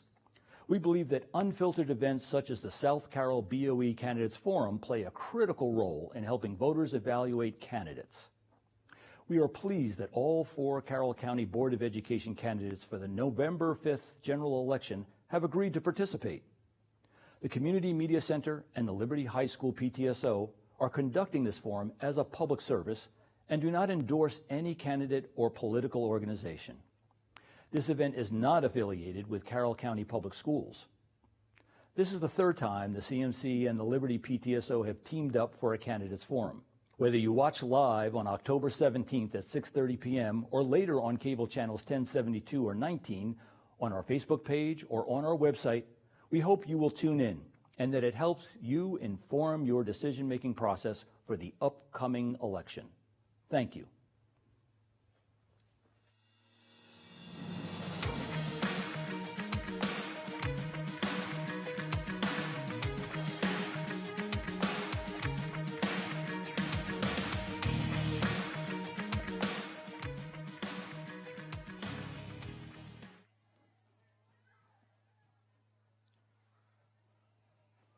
CMSportsNet Player of the Game is brought to you by Genova's To Go and by Anne Arundel Dermatology. We're back. They're cheering for you from all the way over there. CMSportsNet Game of the Week, and I got the CMSportsNet Player of the Game. It's Jack Hitchcock from Westminster. Jack, great game, good win, 142 rushing yards, the 49-yard touchdown catch, the wheel route play. Let me ask you first, the first half, you guys trying to make a name for yourself to run the ball a little bit, and Man Valley sort of had the way, and then you're just looking at a 13-0 deficit, but there wasn't any panic on your side. Yeah. Did you guys talk it all about there as you still had a lot of game to go, knowing that you had a chance to still come back and win the game? Yeah, it's obviously Man Val's in the first half, but we found a formation that started to work at the beginning of the second half, and then we just kept going with it the rest of the game. It's been a lot of guys running the ball for you in success. It's been you and Case and Doan. Last week, you guys both had good games. And then today, did something start to open up? You said the formation, but did things start to open up in their line? Credit your guys' line for making big holes to run through, but you just saw something you could capitalize on there in the second half? Yeah, I think patience is definitely the number one.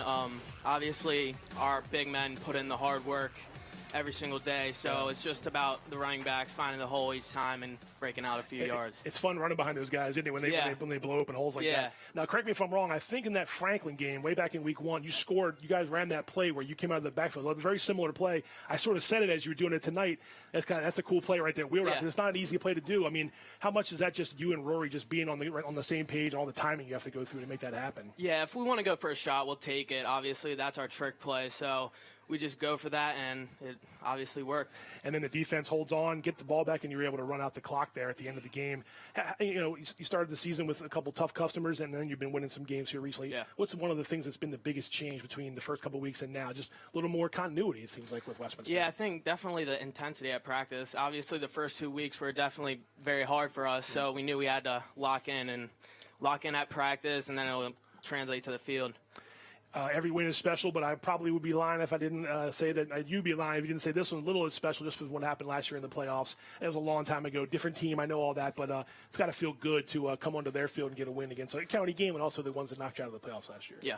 That's all you got to say about it. Yeah. Hey, congratulations on a great game, man. Good luck the rest of the year. Thank you. Jack Hitchcock, our CMSportsNet Player of the Game, and that'll do it for us here on our Game of the Week for Week 5. I do want to extend a thank you to Liz Padgett and all the staff here at Man Valley for letting us come in, take over the press box, and put together a good broadcast. So thanks to her as well. Reminder, we're going to be at Westminster next week on Thursday. We'll see Jack again in action when the Owls play Francis Scott Key, another Carroll County matchup. We'll have it for Game of the Week. For everybody here and for everybody, we're going to say good night for you and have a good night and a good weekend. Once again, final score, Westminster 20, Man Valley 13. We'll see you next time.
Hungry? Genova's to go. Pizza, pasta, subs, and more. Fresh hot pizza right from the oven. Genova's to go. A mouth-watering cheesesteak just off the grill. Genova's to go. Fresh baked bread and plump wings seconds from the fryer. Genova's to go. Genova's to go carry-out, delivery, mobile device, and online ordering is available at all locations. Westminster, Hampstead, Manchester, and our newest dining room in Eldersburg for lunch, dinner, or any time in between. Genova's to go.